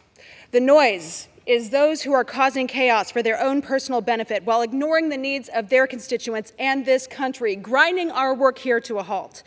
The signal is the many accomplishments that we've delivered for the American people with Speaker McCarthy at the helm. The signal is the failures coming out of the White House time and time again. The signal is the work that we must do today and going forward to save our country for my kids and yours. My colleagues today here have a choice. Be a chaos agent or get back to work. So I call on my colleagues, let's separate the signal from the noise. Let's support our Speaker, Kevin McCarthy, so we can get back to work for the American people. Thank you, Mr. Speaker. I yield back. Gentleman from Florida, Mr. Gates. Thank you, Mr. Speaker. I think I've caught the signal, too. The signal is for $33 trillion in debt, facing $2.2 trillion annual deficits. And our fellow Americans may be watching, wondering, how does that happen? How does the greatest country in the world have a process so broken that it would be laughed out of the rooms in the halls of the state legislatures where many of us come from? Here's how it works. The law says we're supposed to have the very single-subject spending bills that my colleague referenced in the summer. That we're supposed to have that and move it. But there's a dirty little secret in this town, and that is if you delay, if you hold the bills, if you make multiple contradictory promises, as Speaker McCarthy has done, and you back everybody up against shutdown politics, well, nobody wants to shut the government down. No one cheers for a shutdown. And of course, when people are backed up against shutdown politics, the decision calculus changes. So year after year, decade after decade, we break the law and we do the same thing. We pass a continuing resolution, then we pass another continuing resolution, and then it's either another continuing resolution or an omnibus bill or a series of minibuses that lump these disparate things together. The American people want all of us to take votes on single subject matters. They don't want to see these things all mushed together and log rolled. And it was concerning to me to hear of news of a secret deal on Ukraine funding that would have log rolled more money with Ukraine with our southern border. Now, how offensive is that to our Customs and Border Patrol, to our ICE, to the people that are suffering as a consequence of our border, that some of my colleagues are only willing to stand up and fight for our border if they could send billions to Ukraine to fund their border too? Well, I've had enough of that, and that's why I brought this motion to vacate. I reserve. Gentleman's time is reserved. Gentleman from Oklahoma, Mr. Cole. Thank you very much, Mr. Speaker. I yield 1 minute to our distinguished Majority Leader, my good friend from Louisiana, Mr. Scalise. Gentleman from Louisiana, the Majority Leader, Mr. Scalise, is recognized for 1 minute. Thank you, Mr. Speaker. Thank my friend from Oklahoma for yielding. And when we go back to January, as many people have, we knew that it was going to be a narrow majority. We also knew that it wasn't going to be easy. How many of us came here because we thought this job was going to be easy? How many of us thought the task ahead of us to address the problems of this country was going to be easy? One thing we did know is that if we were going to finally start confronting problems that had been ignored for years and years and years, we had to change the way that this place worked. And one thing Speaker McCarthy embraced from day one is to start making those kind of changes to this institution. opening up the process, allowing members to be more engaged, having amendments come to the floor, single subject bills, doing appropriations bills. Yes, making that happen overnight is not something that happens automatically, but it started to happen, and we are now seeing the fruits of it. Just last week, we had 4 different appropriations bills on this House floor, 4 different ones. Now, those bills took weeks and weeks to finally get to the floor, going through an open committee process, hundreds of amendments, each one of them, where Republicans, Democrats could bring their ideas.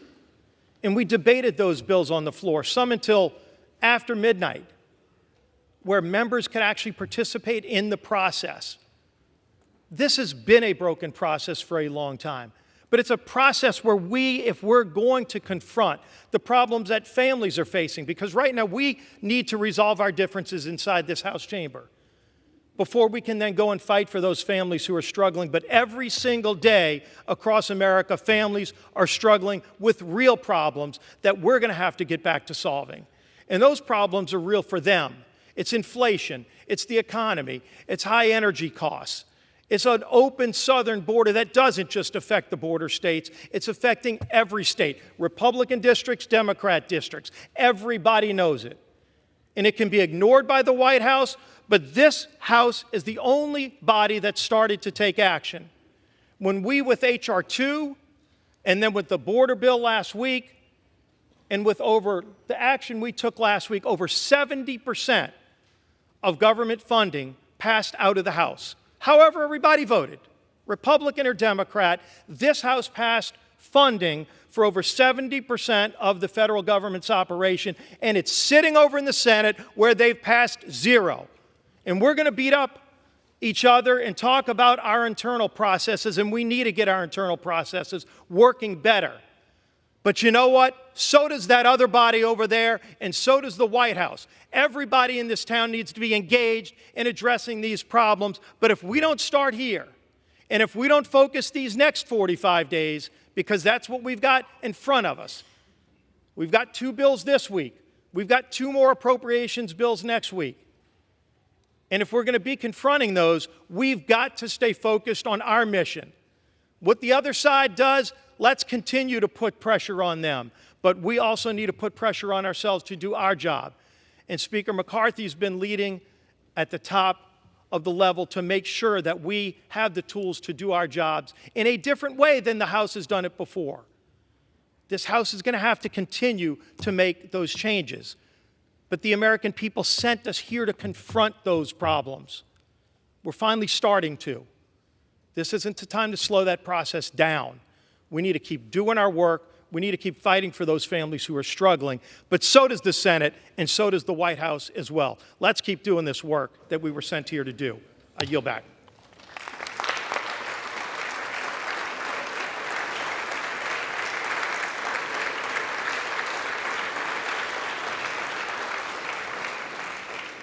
Gentleman from Florida is recognized with 7 3/4 minutes remaining. Mr. Cole commands 12 1/2 minutes left in this debate. Gentleman from Florida.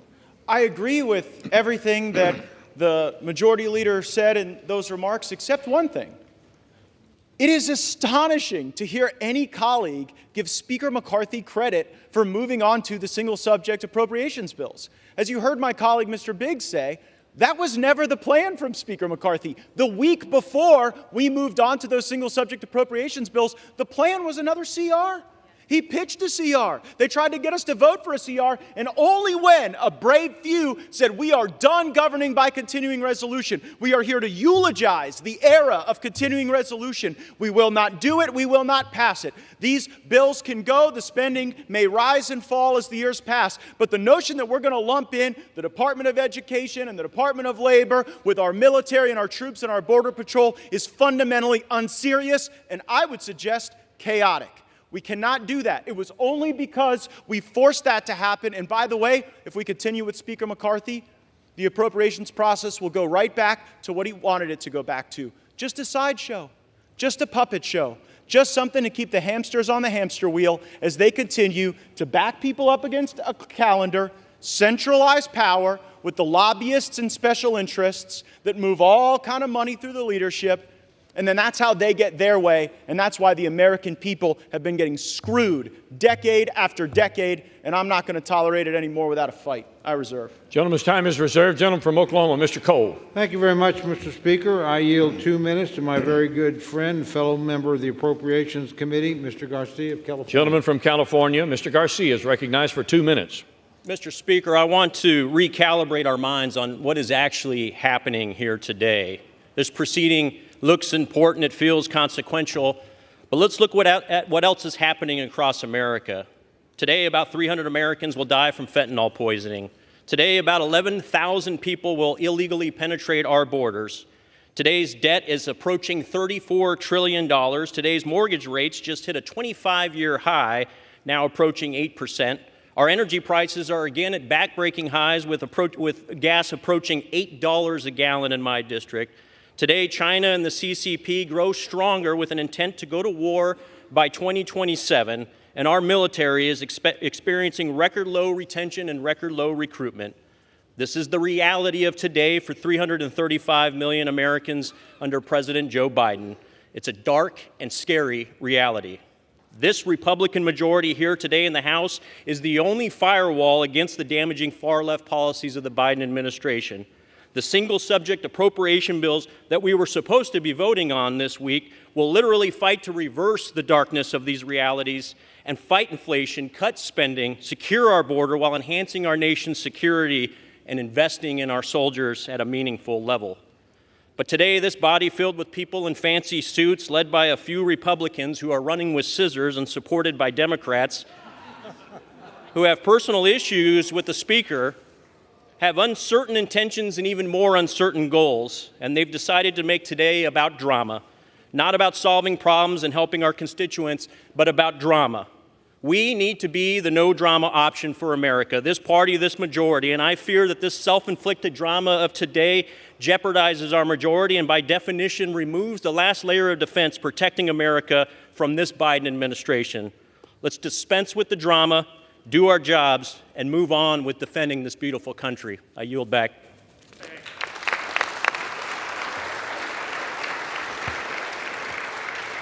Gentleman from Florida. Yeah, I'm here to solve problems too, but we have decade after decade of history showing us that you don't solve any problems with continuing resolutions and omnibus bills. That creates more problems, more debt, more inflation, more pain for American families. So the way to solve problems is to break the fever dream of governing by continuing resolution and omnibus bill and instead return to the very single subject spending bills that we will only get if my resolution passes to vacate Speaker McCarthy.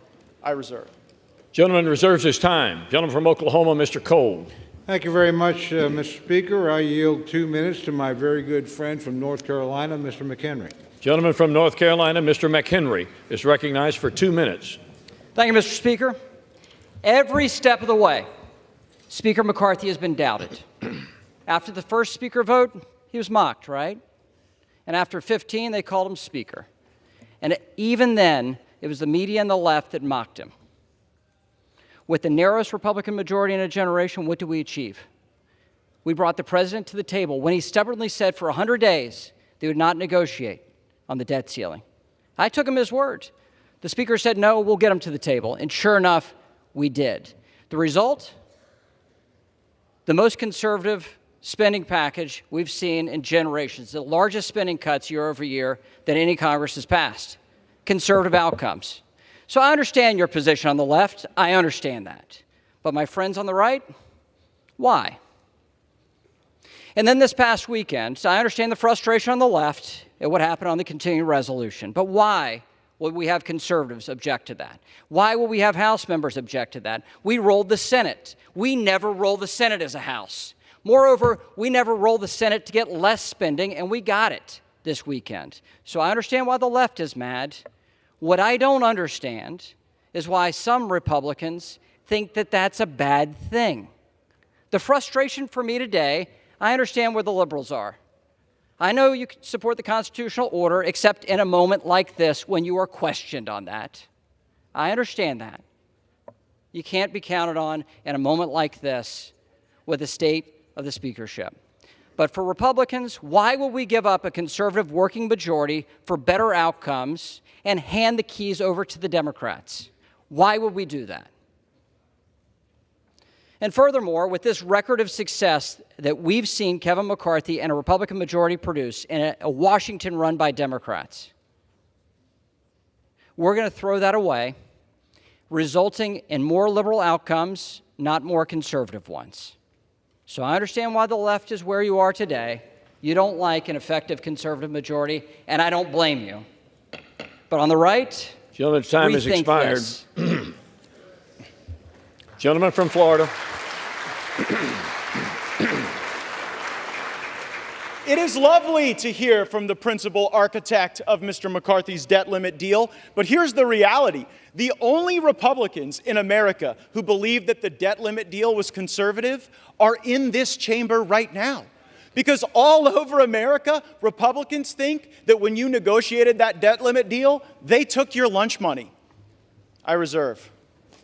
Gentleman reserves his time. Gentleman from Oklahoma, Mr. Cole. Thank you very much, Mr. Speaker. I yield 1.5 minutes to my very good friend from my home state, gentlelady Ms. Bice. Gentlelady from Oklahoma, Ms. Bice, is recognized for 1.5 minutes. Thank you, Mr. Speaker. I rise today in support of Speaker Kevin McCarthy. Under his leadership and a very small 5-seat majority, House Republicans have achieved, contrary to popular belief, numerous victories. We passed the Parents' Bill of Rights, the Lower Energy Costs Act to lower the cost of gasoline and restore American energy independence, the Fiscal Responsibility Act, which was one of the largest enacted cuts with enforceable spending caps in American history, and H.R. 2, the most conservative southern border security bill in history. All of this while fully funding our military and our nation's veterans. Let me be abundantly clear. Attempting to remove Speaker McCarthy will put this House in a stalemate and paralyze our ability to fight for our constituents and instead create a fight amongst one another. We have 43 days to restore fiscal responsibility and advance conservative appropriations priorities, which is exactly what my colleagues have asked for. Instead, we are threatening any House proceedings. This is an unnecessary distraction. Working together under the leadership of Speaker McCarthy is of the utmost importance. I stand and strongly support Kevin McCarthy for Speaker of the House, and I encourage my Republican colleagues to do the same. Thank you, and I yield. Mr. Cole continues to reserve his time. He has 7 minutes remaining. Mr. Gates controls 5.5 in this 1-hour debate. The gentleman from Florida is recognized. I'll reserve. Gentleman reserves. Gentleman from Oklahoma, Mr. Cole. Thank you very much, Mr. Speaker. I yield 2 minutes to my very good friend and our distinguished conference leader, Ms. Stefanik of New York. The gentlelady from New York, Ms. Stefanik, is recognized for 2 minutes. Anyone and everyone who knows Kevin McCarthy, whether they are friend or foe, knows that Kevin McCarthy is a happy warrior. He is tireless. He has that uniquely American grit. Under Kevin's speakership that lasted 15 rounds of him never giving up, this Republican majority has exceeded all expectations. We reopened the People's House. We passed the strongest border security bill in our nation's history. We passed an energy plan to unleash American energy dominance. We passed defense bills to support our troops. Under Kevin's leadership, he's brought hundreds and hundreds of bipartisan members of Congress to Israel, our greatest ally. He elected the most diverse class of Republicans ever, with the largest number of Republican women ever in American history. This boy from Bakersfield, he cares deeply about his constituents, his country, and the American people. And that includes each and every one of his colleagues. He's been to our districts, Gentlelady will toasted at our suspend. weddings, celebrated the birth of our children, and has cheered us when we haven't believed in ourselves, which is why the Republicans strongly support Speaker McCarthy and are proud he is our Speaker. And I yield back. Gentlelady, it was not the intent to cut the gentlelady off, except that we have too much chatter going on in the House chamber. Every member deserves to be heard. So if you have private conversations you need to have, please take them from the floor.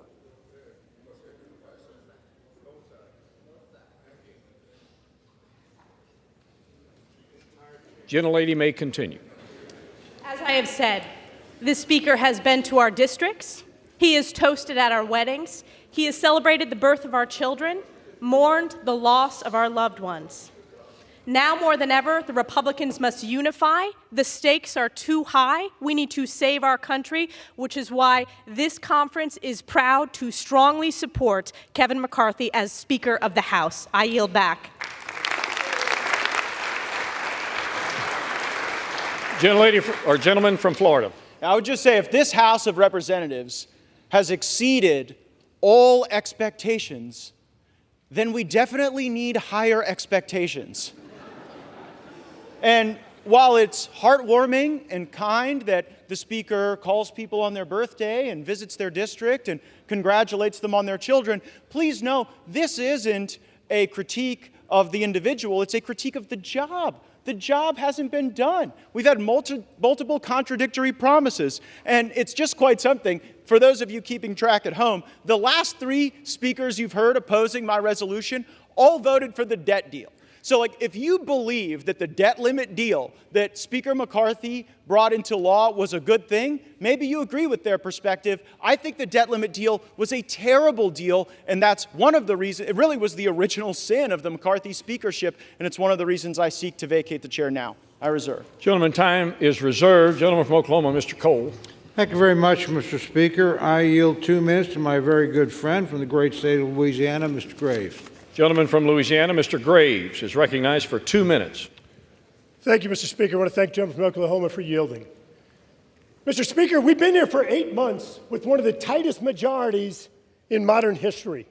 Yet look at the accomplishments of this majority, this conservative majority, with the majority of Republicans voting for the strongest border security in my lifetime, fighting against this incomprehensible energy policy that's driving up energy costs 40%, utility and gasoline payments, pushing Americans into energy poverty. We passed legislation to unleash America's energy resources, pushing back this administration's brainless policies on energy. We've passed legislation to pull back, to stop spending $4.8 trillion that I want to make note. My friends that are carrying this motion to vacate opposed. We've passed legislation to streamline regulations, permitting, environmental laws for the first time in 40 years. Again, my friends here opposed. We strengthened work requirements for welfare to get people back into the workforce. Again, my friends over here opposed. I keep wondering, what is going on? Are we redefining what conservative is? What's going on in this country today? What's going on in this body? Where you have Freedom Works, Heritage, Chip Roy, and Jim Jordan say something's conservative, and these folks say it's not, and they're right. And all of a sudden, my phone keeps sending text messages. Text messages saying, hey, give me money. Oh, look at that. Oh, look, give me money. I filed the motion to vacate. Using official actions to raise money. It's disgusting. It's what's disgusting about Washington. Mr. Speaker, we've watched as these folks right here that have brought up this motion to vacate have refused to pay our military service members, refused to pay them. I want to quote my delegation member, my senator from Louisiana, John Kennedy. If we're not going to pay our service members, if they're not going to be there to protect us, next time someone invades America, call a crackhead. Let me know how that works out for you. Yield the gentleman another 30 seconds. Gentleman is recognized for an additional 30 seconds. Mr. Speaker, I've heard people talk about bad faith here. I've heard them make reference to this January agreement. My friends from Arizona, Virginia, and Florida. Let me be crystal clear. Not a single one of them were in the room. You know what? The Speaker didn't meet the targets of that January agreement. He exceeded them. The greatest savings in American history. The greatest savings in American history. Mr. Speaker, this isn't about fundraising. This is about our country. It's about our children and our grandchildren. We need to stand behind the slimmest 30 majority. seconds. We need to stand behind the greatest speaker in modern history that has delivered the best conservative wins for this country. I yield back.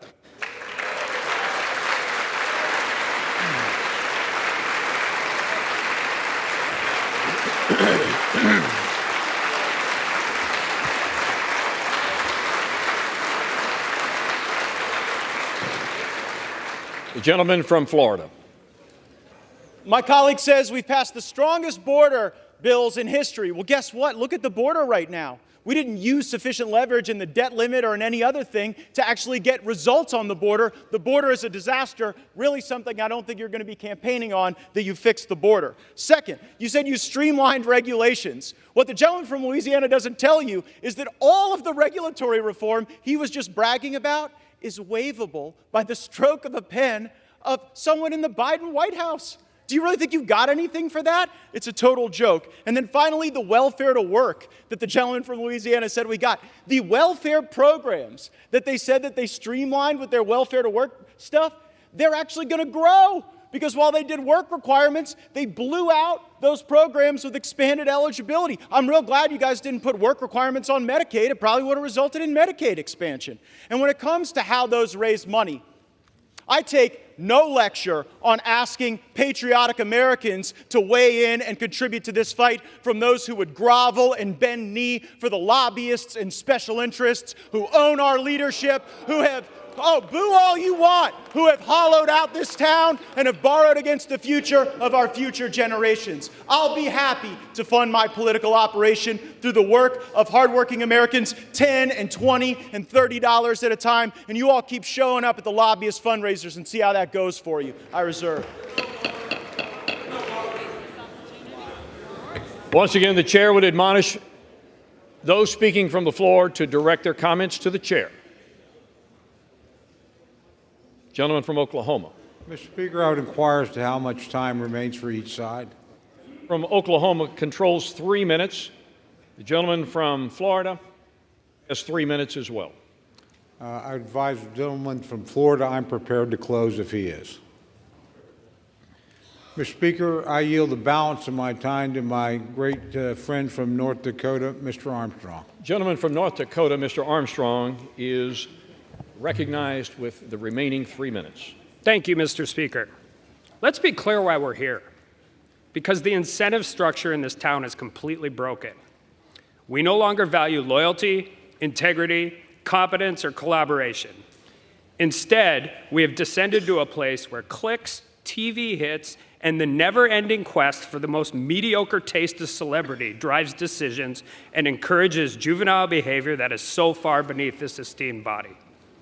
Kevin McCarthy has done more in 9 months to restore the people's house than any speaker in decades. We have done regular order. We have had open amendments. And every single member of this chamber has the right, the ability, and the opportunity to be heard on the floor. It's been messy. It's been raucous. And at times, it's been chaotic. And God bless every minute of it. Because democracy is supposed to be hard. And because the alternative is a closed-door process where 2,000-page bills come out of the Speaker's office at midnight and are forced to the floor the next morning. Kevin McCarthy has broken that cycle. That alone is enough for him to remain our Speaker. But that doesn't deliver his opponents what they crave the most: attention. We shouldn't stand for it. I won't stand for it. I will stand here with our Speaker, with our leader, that the overwhelming majority of our Congress supports. And you need to look no further than where the opponents are sitting today in this chamber. They're not over here, they're over there.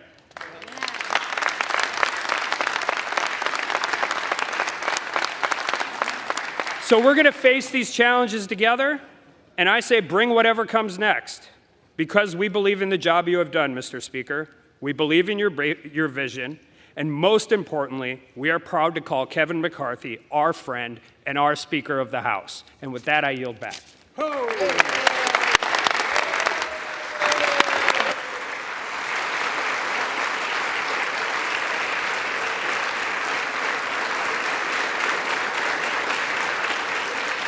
Gentleman yields back his time. The gentleman from Florida is recognized with 3 minutes remaining. To be clear, I tried to get one of the 3 podiums on the Republican side, and y'all wouldn't let me have them, so you sent me over here.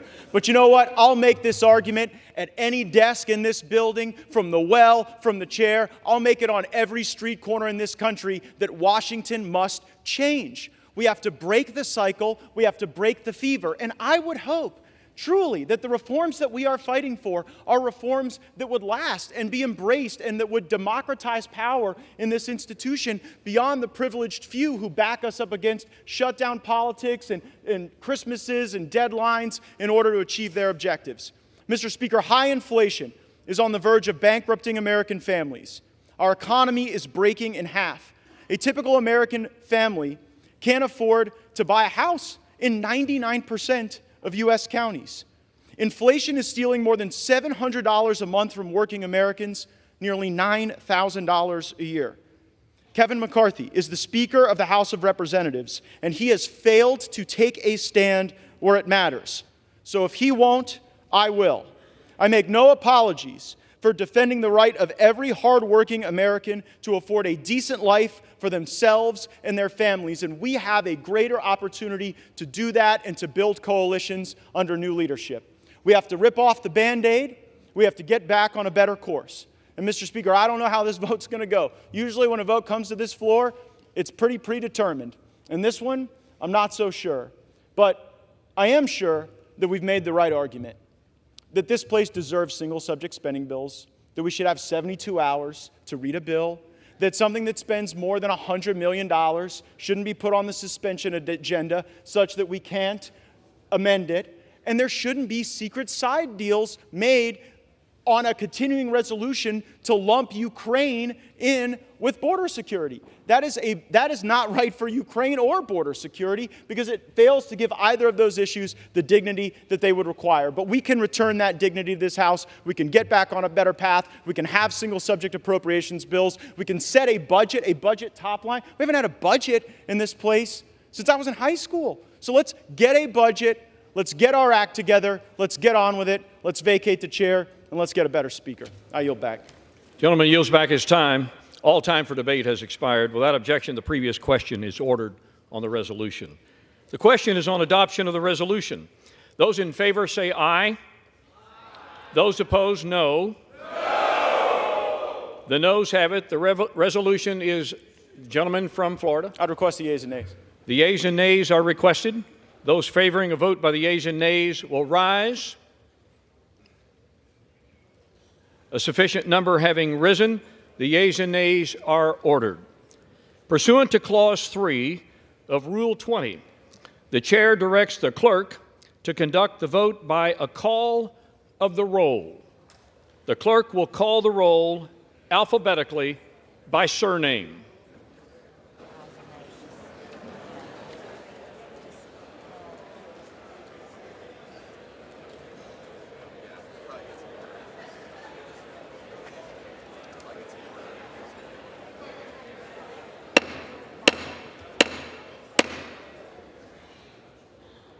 The House will be in order.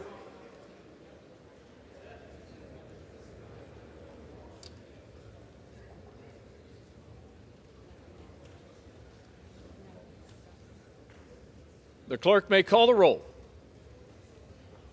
Adams. Yay. Adderholt. Nay.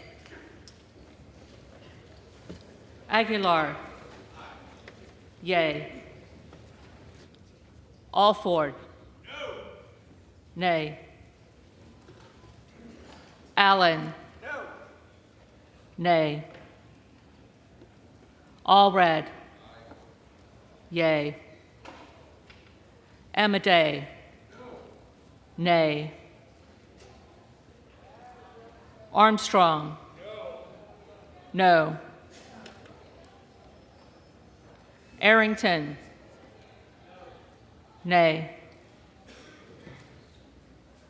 Auchincloss. Yay. Babin. Nay. Bacon. Nay. Baird. Nay. Balderson. Nay. Ballant. Yay. Banks. Banks. Barr. Nay. Berrigan.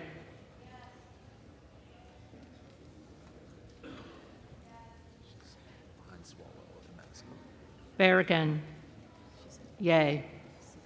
Bean of Florida. Nay. Beatty. Yay. Bentz. Nay. Barra. Yay. Bergman. Nay. Beyer. Yay. Bice. Nay. Biggs. Yay. Bilirakis. Nay. Bishop of Georgia. Yes. Yay. Bishop of North Carolina. Yay. Nay. Blumenauer. Yay. Blunt Rochester. Yay. Boebert. Nay. Bonamici.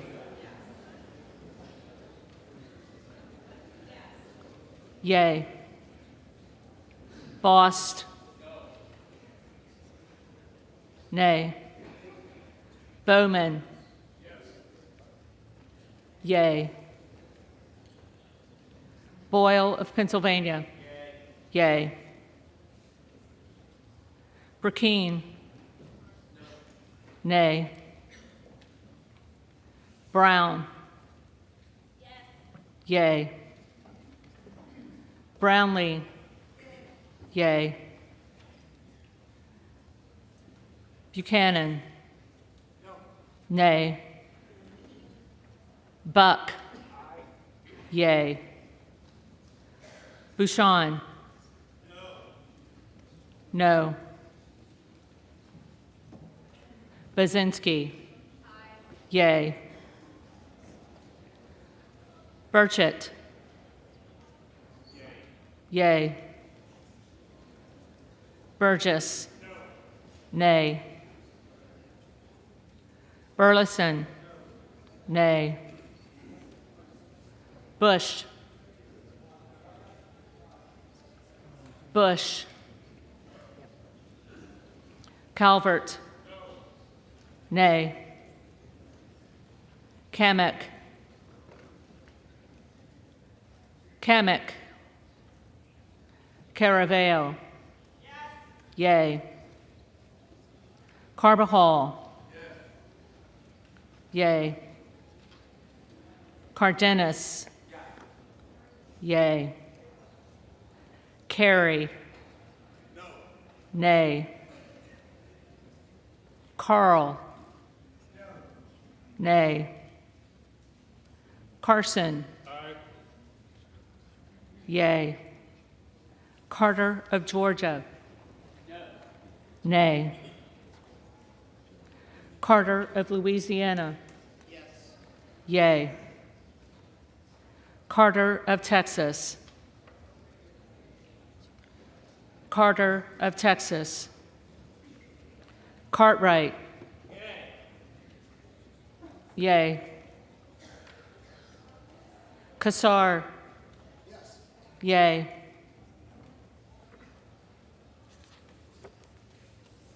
Case.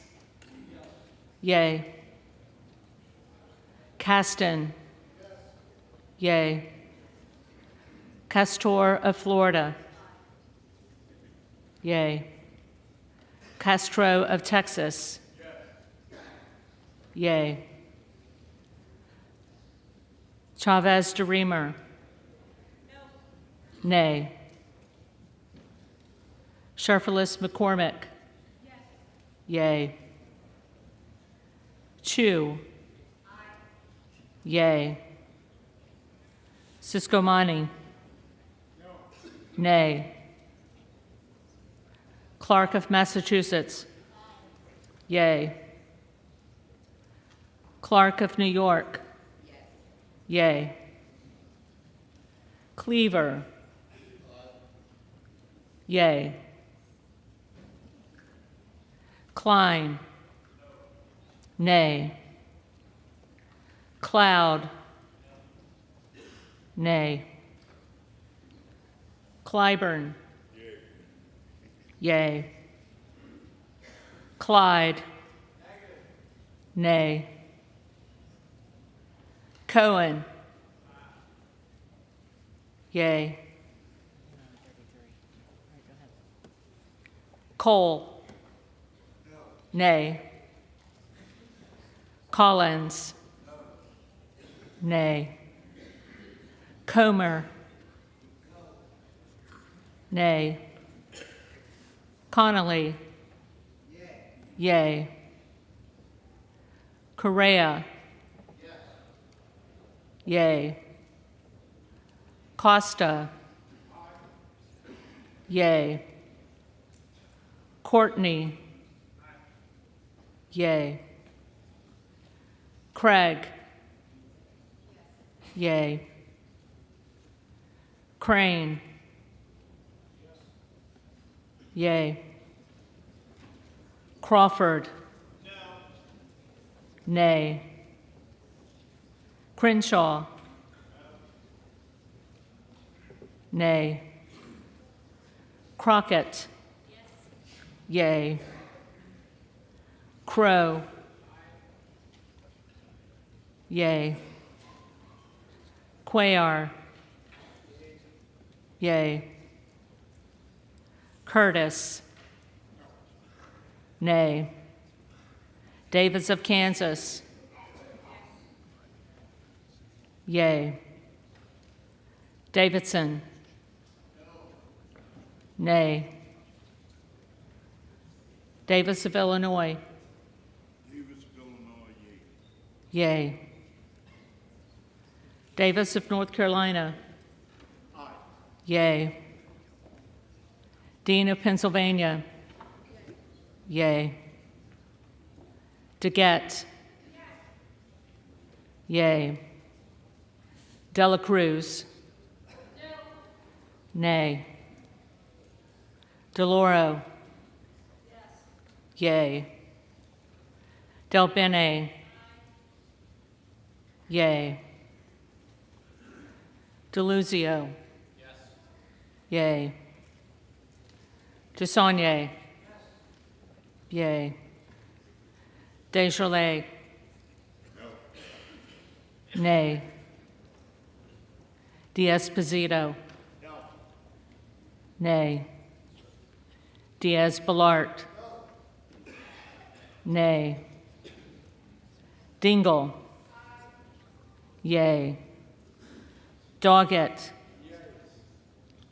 Yay. Donalds. Nay. Duarte. No. Nay. Duncan. Nay. Dunn of Florida.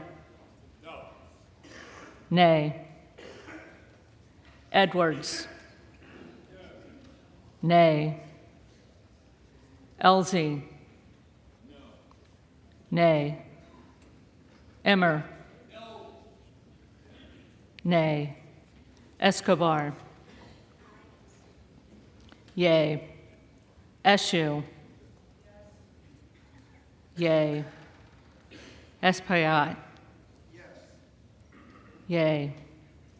Estes. Nay. Evans. Yay. Ezell. Nay. Fallon. Nay. Finstra.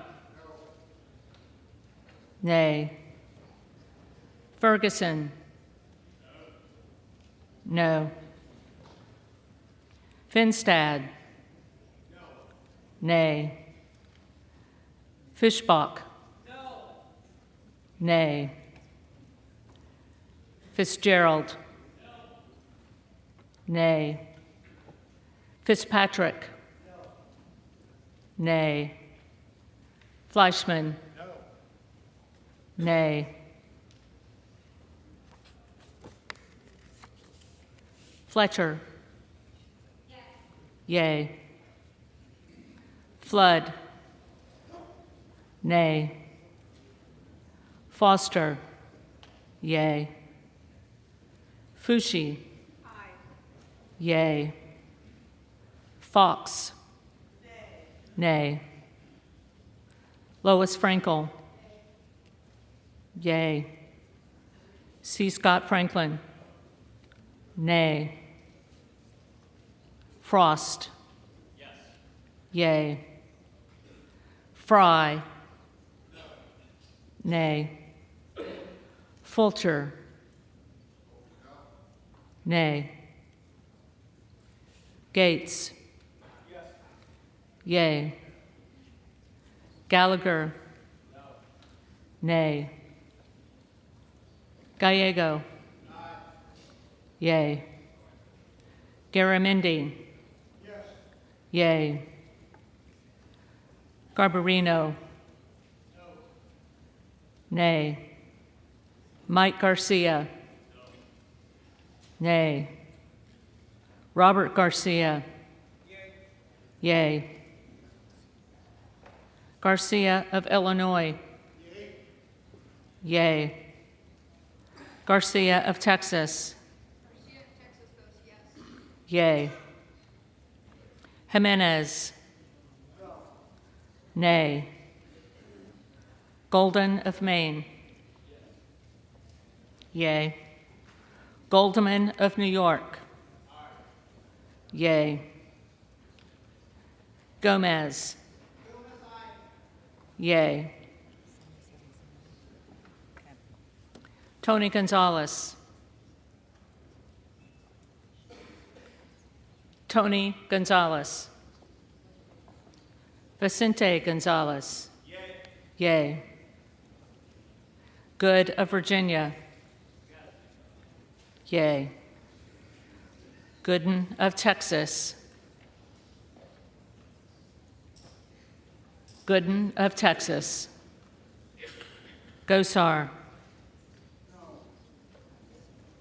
Nay. Gottheimer. Yea. Granger. Nay. Graves of Louisiana. Nay. Graves of Missouri. Nay. Green of Tennessee. Nay. Green of Texas.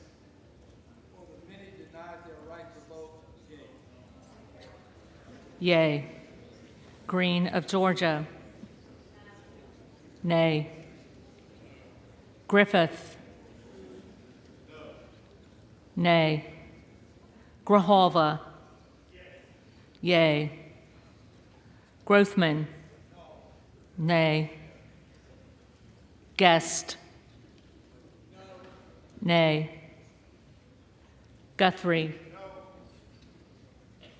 Nay. Hageman. No. Harder of California. Yea. Harris. Nay. Harshbarger. Nay. Hayes. Yea. Hearn. Nay. Higgins of Louisiana. Nay. Higgins of New York. Yea. Hill. Nay. Himes. Yea. Henson. Nay. Horsford. Yay. Houchin. Nay. Houlihan. Yay. Hoyer. Hoyer. Yay. Hoyle of Oregon. Yay. Hudson. Nay. Huffman. Yay. Huizinga. Nay. Hunt. Hunt. Nay. Isa. Nay. Ivy. Yay. Jackson of Illinois. Yay. Jackson of North Carolina. Yay. Jackson of Texas. Nay. Jackson Lee. Yay. Jacobs. Yay. James. Nay.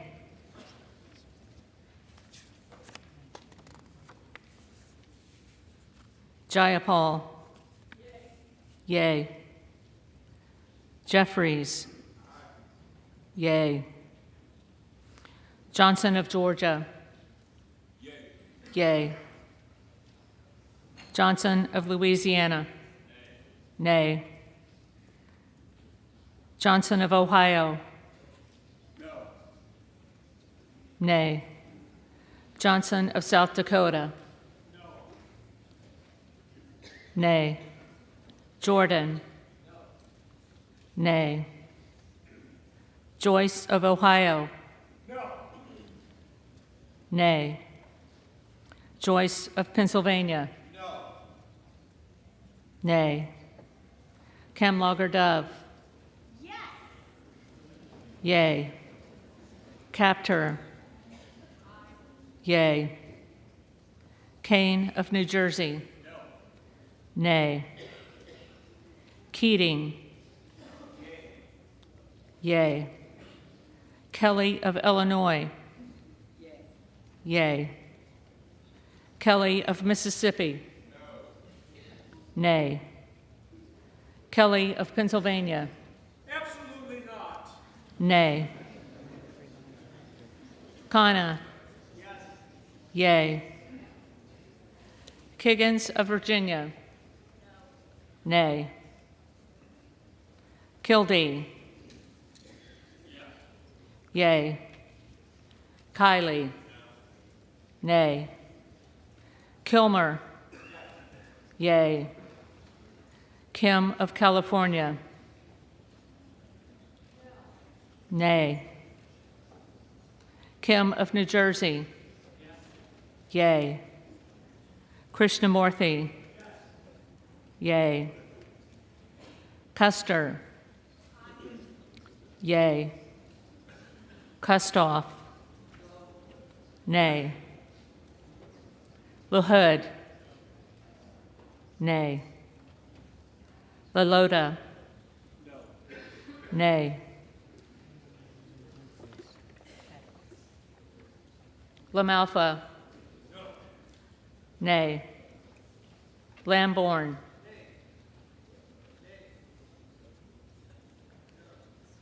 Lamborn, nay. Landsman. Yay. Langworthy. Nay. Larson of Washington. Yay. Larson of Connecticut. Yay. Latta. Nay. LaTurner. Nay. Lawler. Nay. Lee of California. Yay. Lee of Florida? Nay. Lee of Nevada? Yea. Lee of Pennsylvania? Yea. Ledger Fernandez?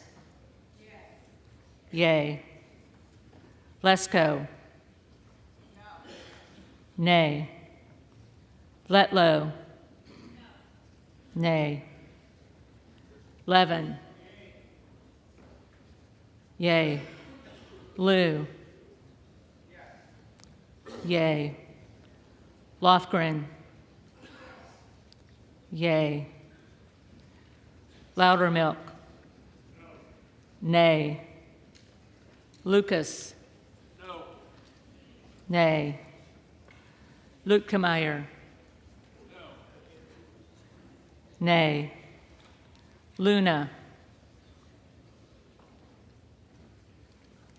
Luna? Luttrell?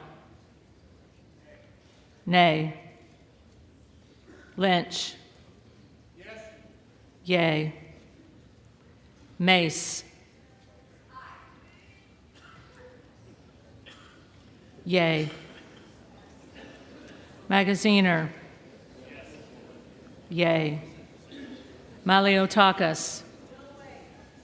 Nay. Man? Nay. Manning? Yea. Massey? Nay. Mast? Nay. Matsui? Yea. Macbeth? Yea. McCall? Nay. McLean? Nay. McClellan? Yea. McClintock? Nay. McCullum? Yea.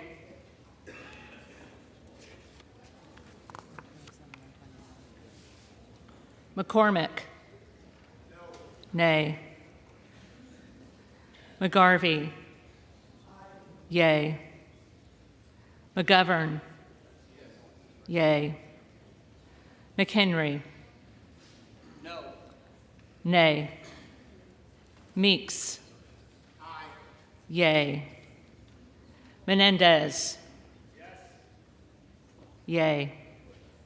Ming? Yea. Muser? Nay. Mfume? Yea. Miller of Illinois? Nay. Miller of Ohio? Nay. Miller of West Virginia? Nay. Miller Meeks? Nay. Mills? Mills? Molinaro? Nay. Molinar? Nay. Mooney? Nay.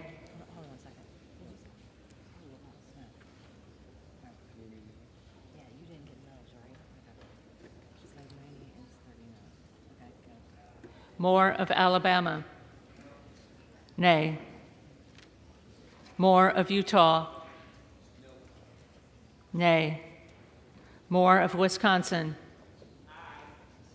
Yea. Moran? Nay. Morelli? Yea. Moskowitz? Yea. Moulton? Yea. Mervan? Yea. Mullen? Yea. Murphy? Nay. Nadler. Aye. Yay. Napolitano. Yay. Neal. Yay. Neguse. Yay. Nels. Nay. Newhouse. Nay. Nickel. Yay. Norcross. Yay. Norman. Nay. None of Iowa. Nay. Obernolte. Nay. Ocasio-Cortez. Yay. Ogles. Nay. Omar. Yay. Owens. Nay. Pallone. Yay. Palmer. Nay. Panetta. Yay. Pappas. Yay. Pasquarel. Yay. Payne. Yay. Pelosi.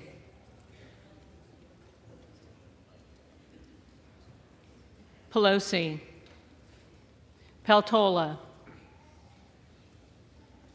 Peltola. Pence. No. Nay. Perez. Yay. Perry. Nay. Peters. Yay. Pedersen. Yay. Pfluger. Nay. Phillips. Yay. Pingree. Yay. Pocan. Yay. Porter. Yay. Posey. Nay. Presley. Yay. Quigley. Yay. Ramirez. Yay. Raskin.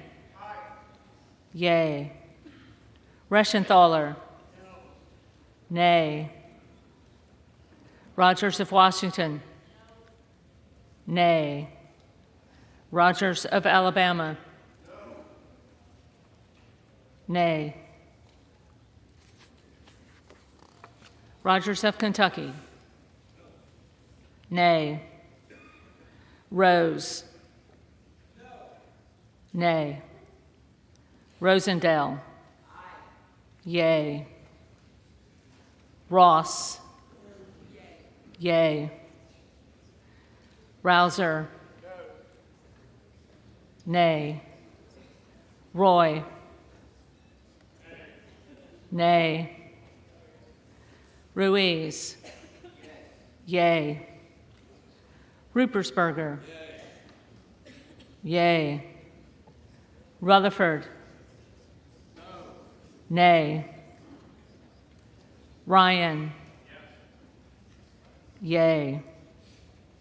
Salazar. Nay.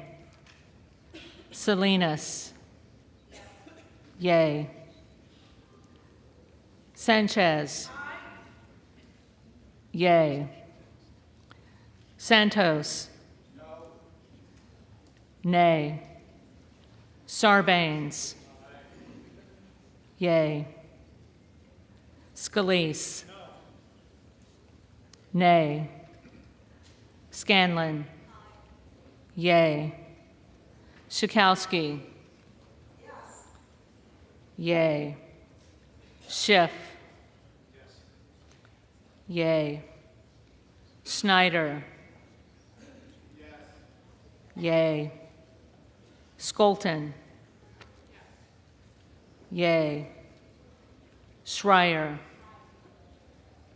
Yay. Swikert. Nay. Austin Scott. Nay. David Scott. Yay. Scott of Virginia. Yay. Self. Nay. Sessions. Nay.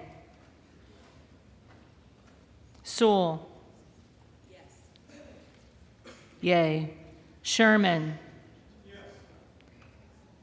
Yay. Sherrill. Yay. Simpson. Nay. Slotkin. Yay. Smith of Missouri.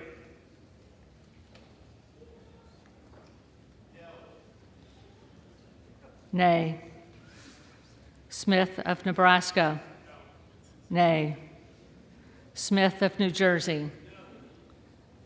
Nay. Smith of Washington. Yay. Smucker. Nay. Sorensen. Yay. Soto. Yay. Spanberger. Yay. Sparts.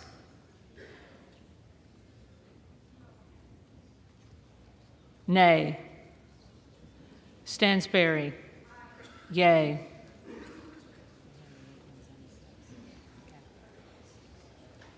Stanton. Yay. Stauber. Nay. Steele. No. Stefanik. Nay. Style. Nay. Stubbe.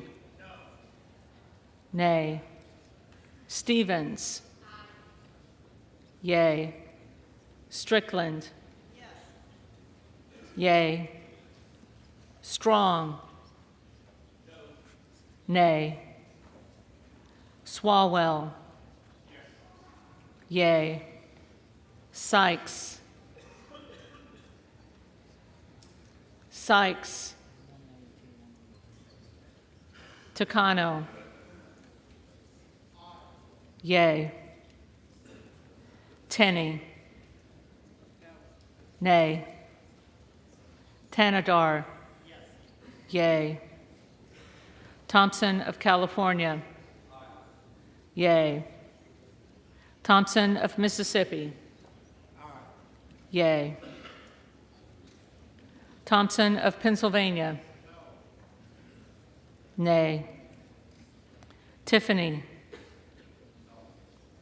Nay. Timmons. Nay. Titus. Yay. Talib. Yay. Takuda. Yay. Tonko. Yay. Torres of California. Yay. Torres of New York. Yay.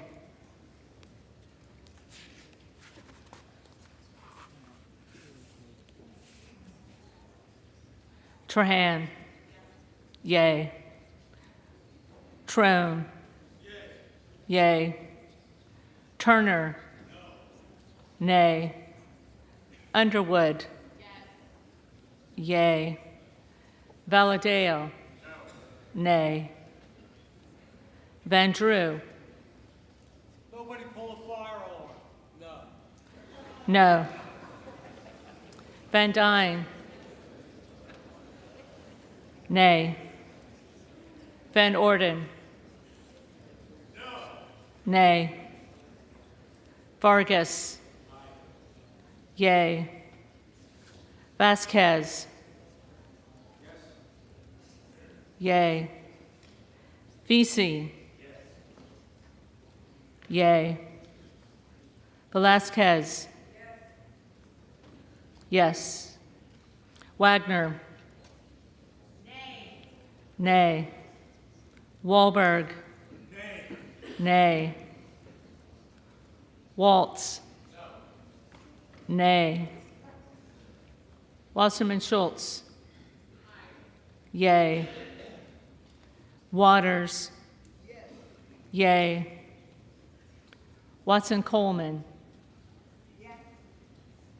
Yay. Weber of Texas. Nay. Webster of Florida. Nay. Winstrup. Nay. Westerman. Nay. Wexton. Yay. Wild. Yay. Williams of Georgia. Yay. Williams of New York. Nay. Williams of Texas. Nay. Wilson of Florida. Yay. Wilson of South Carolina. Nay. Whitman. Nay. Womack. No. Nay. Yackham. Nay. Zinke. Nay. McCarthy. Nay.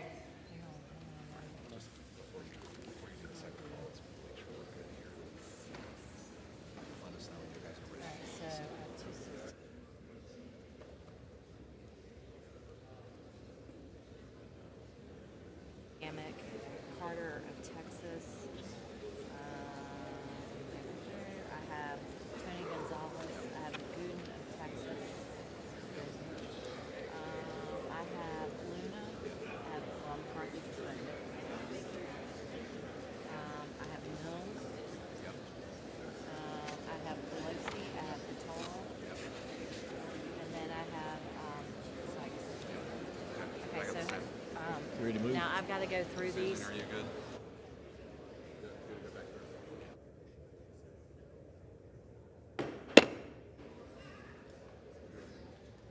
House will be in order. The clerk will now call the names of members that have not already been recorded alphabetically. Banks. Nay.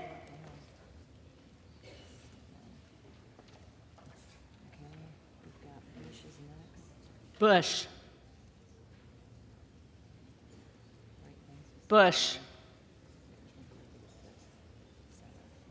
Okay, Kamek's next. Kamek. Nay.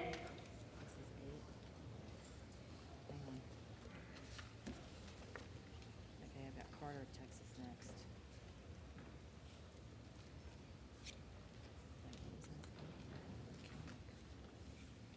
Carter of Texas. Carter of Texas. So then we're going to go to Tony Gonzalez. Let's see what I need. Tony Gonzalez.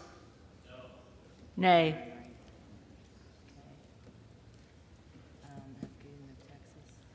Gooden of Texas.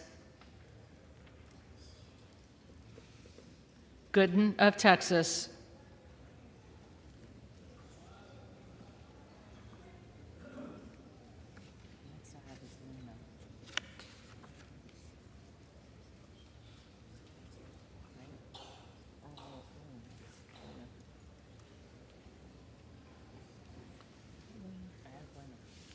Luna.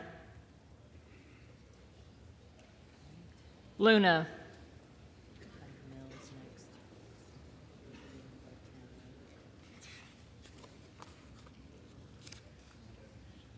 Mills. Nay.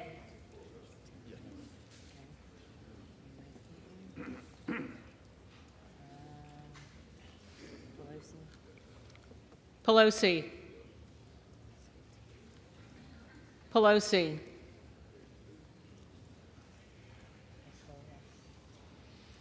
Peltola. Peltola.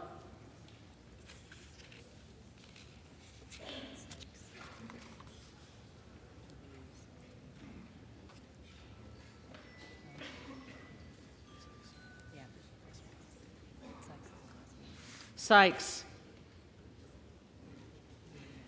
Sykes.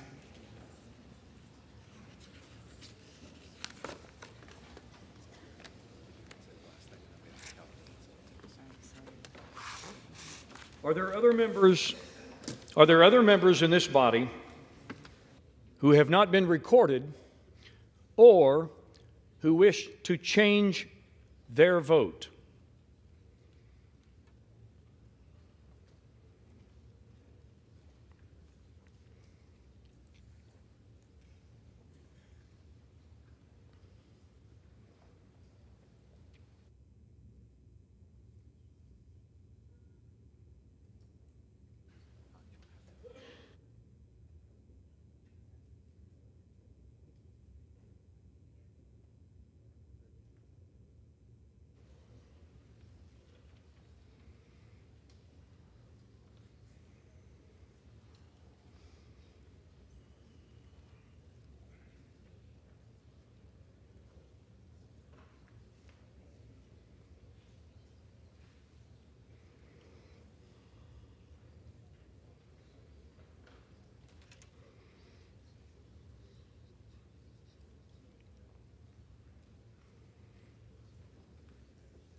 Have you got the tally?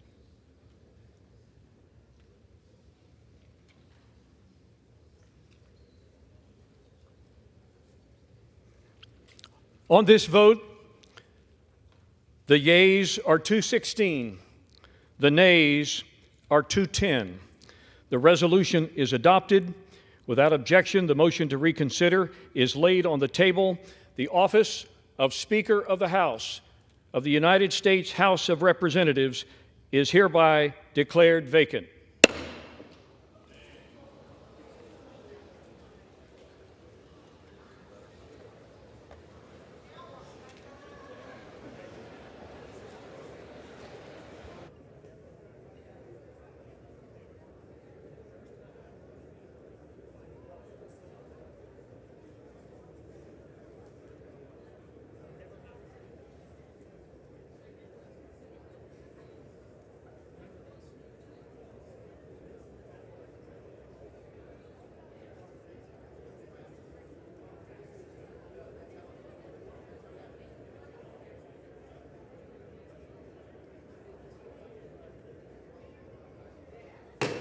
House will come to order.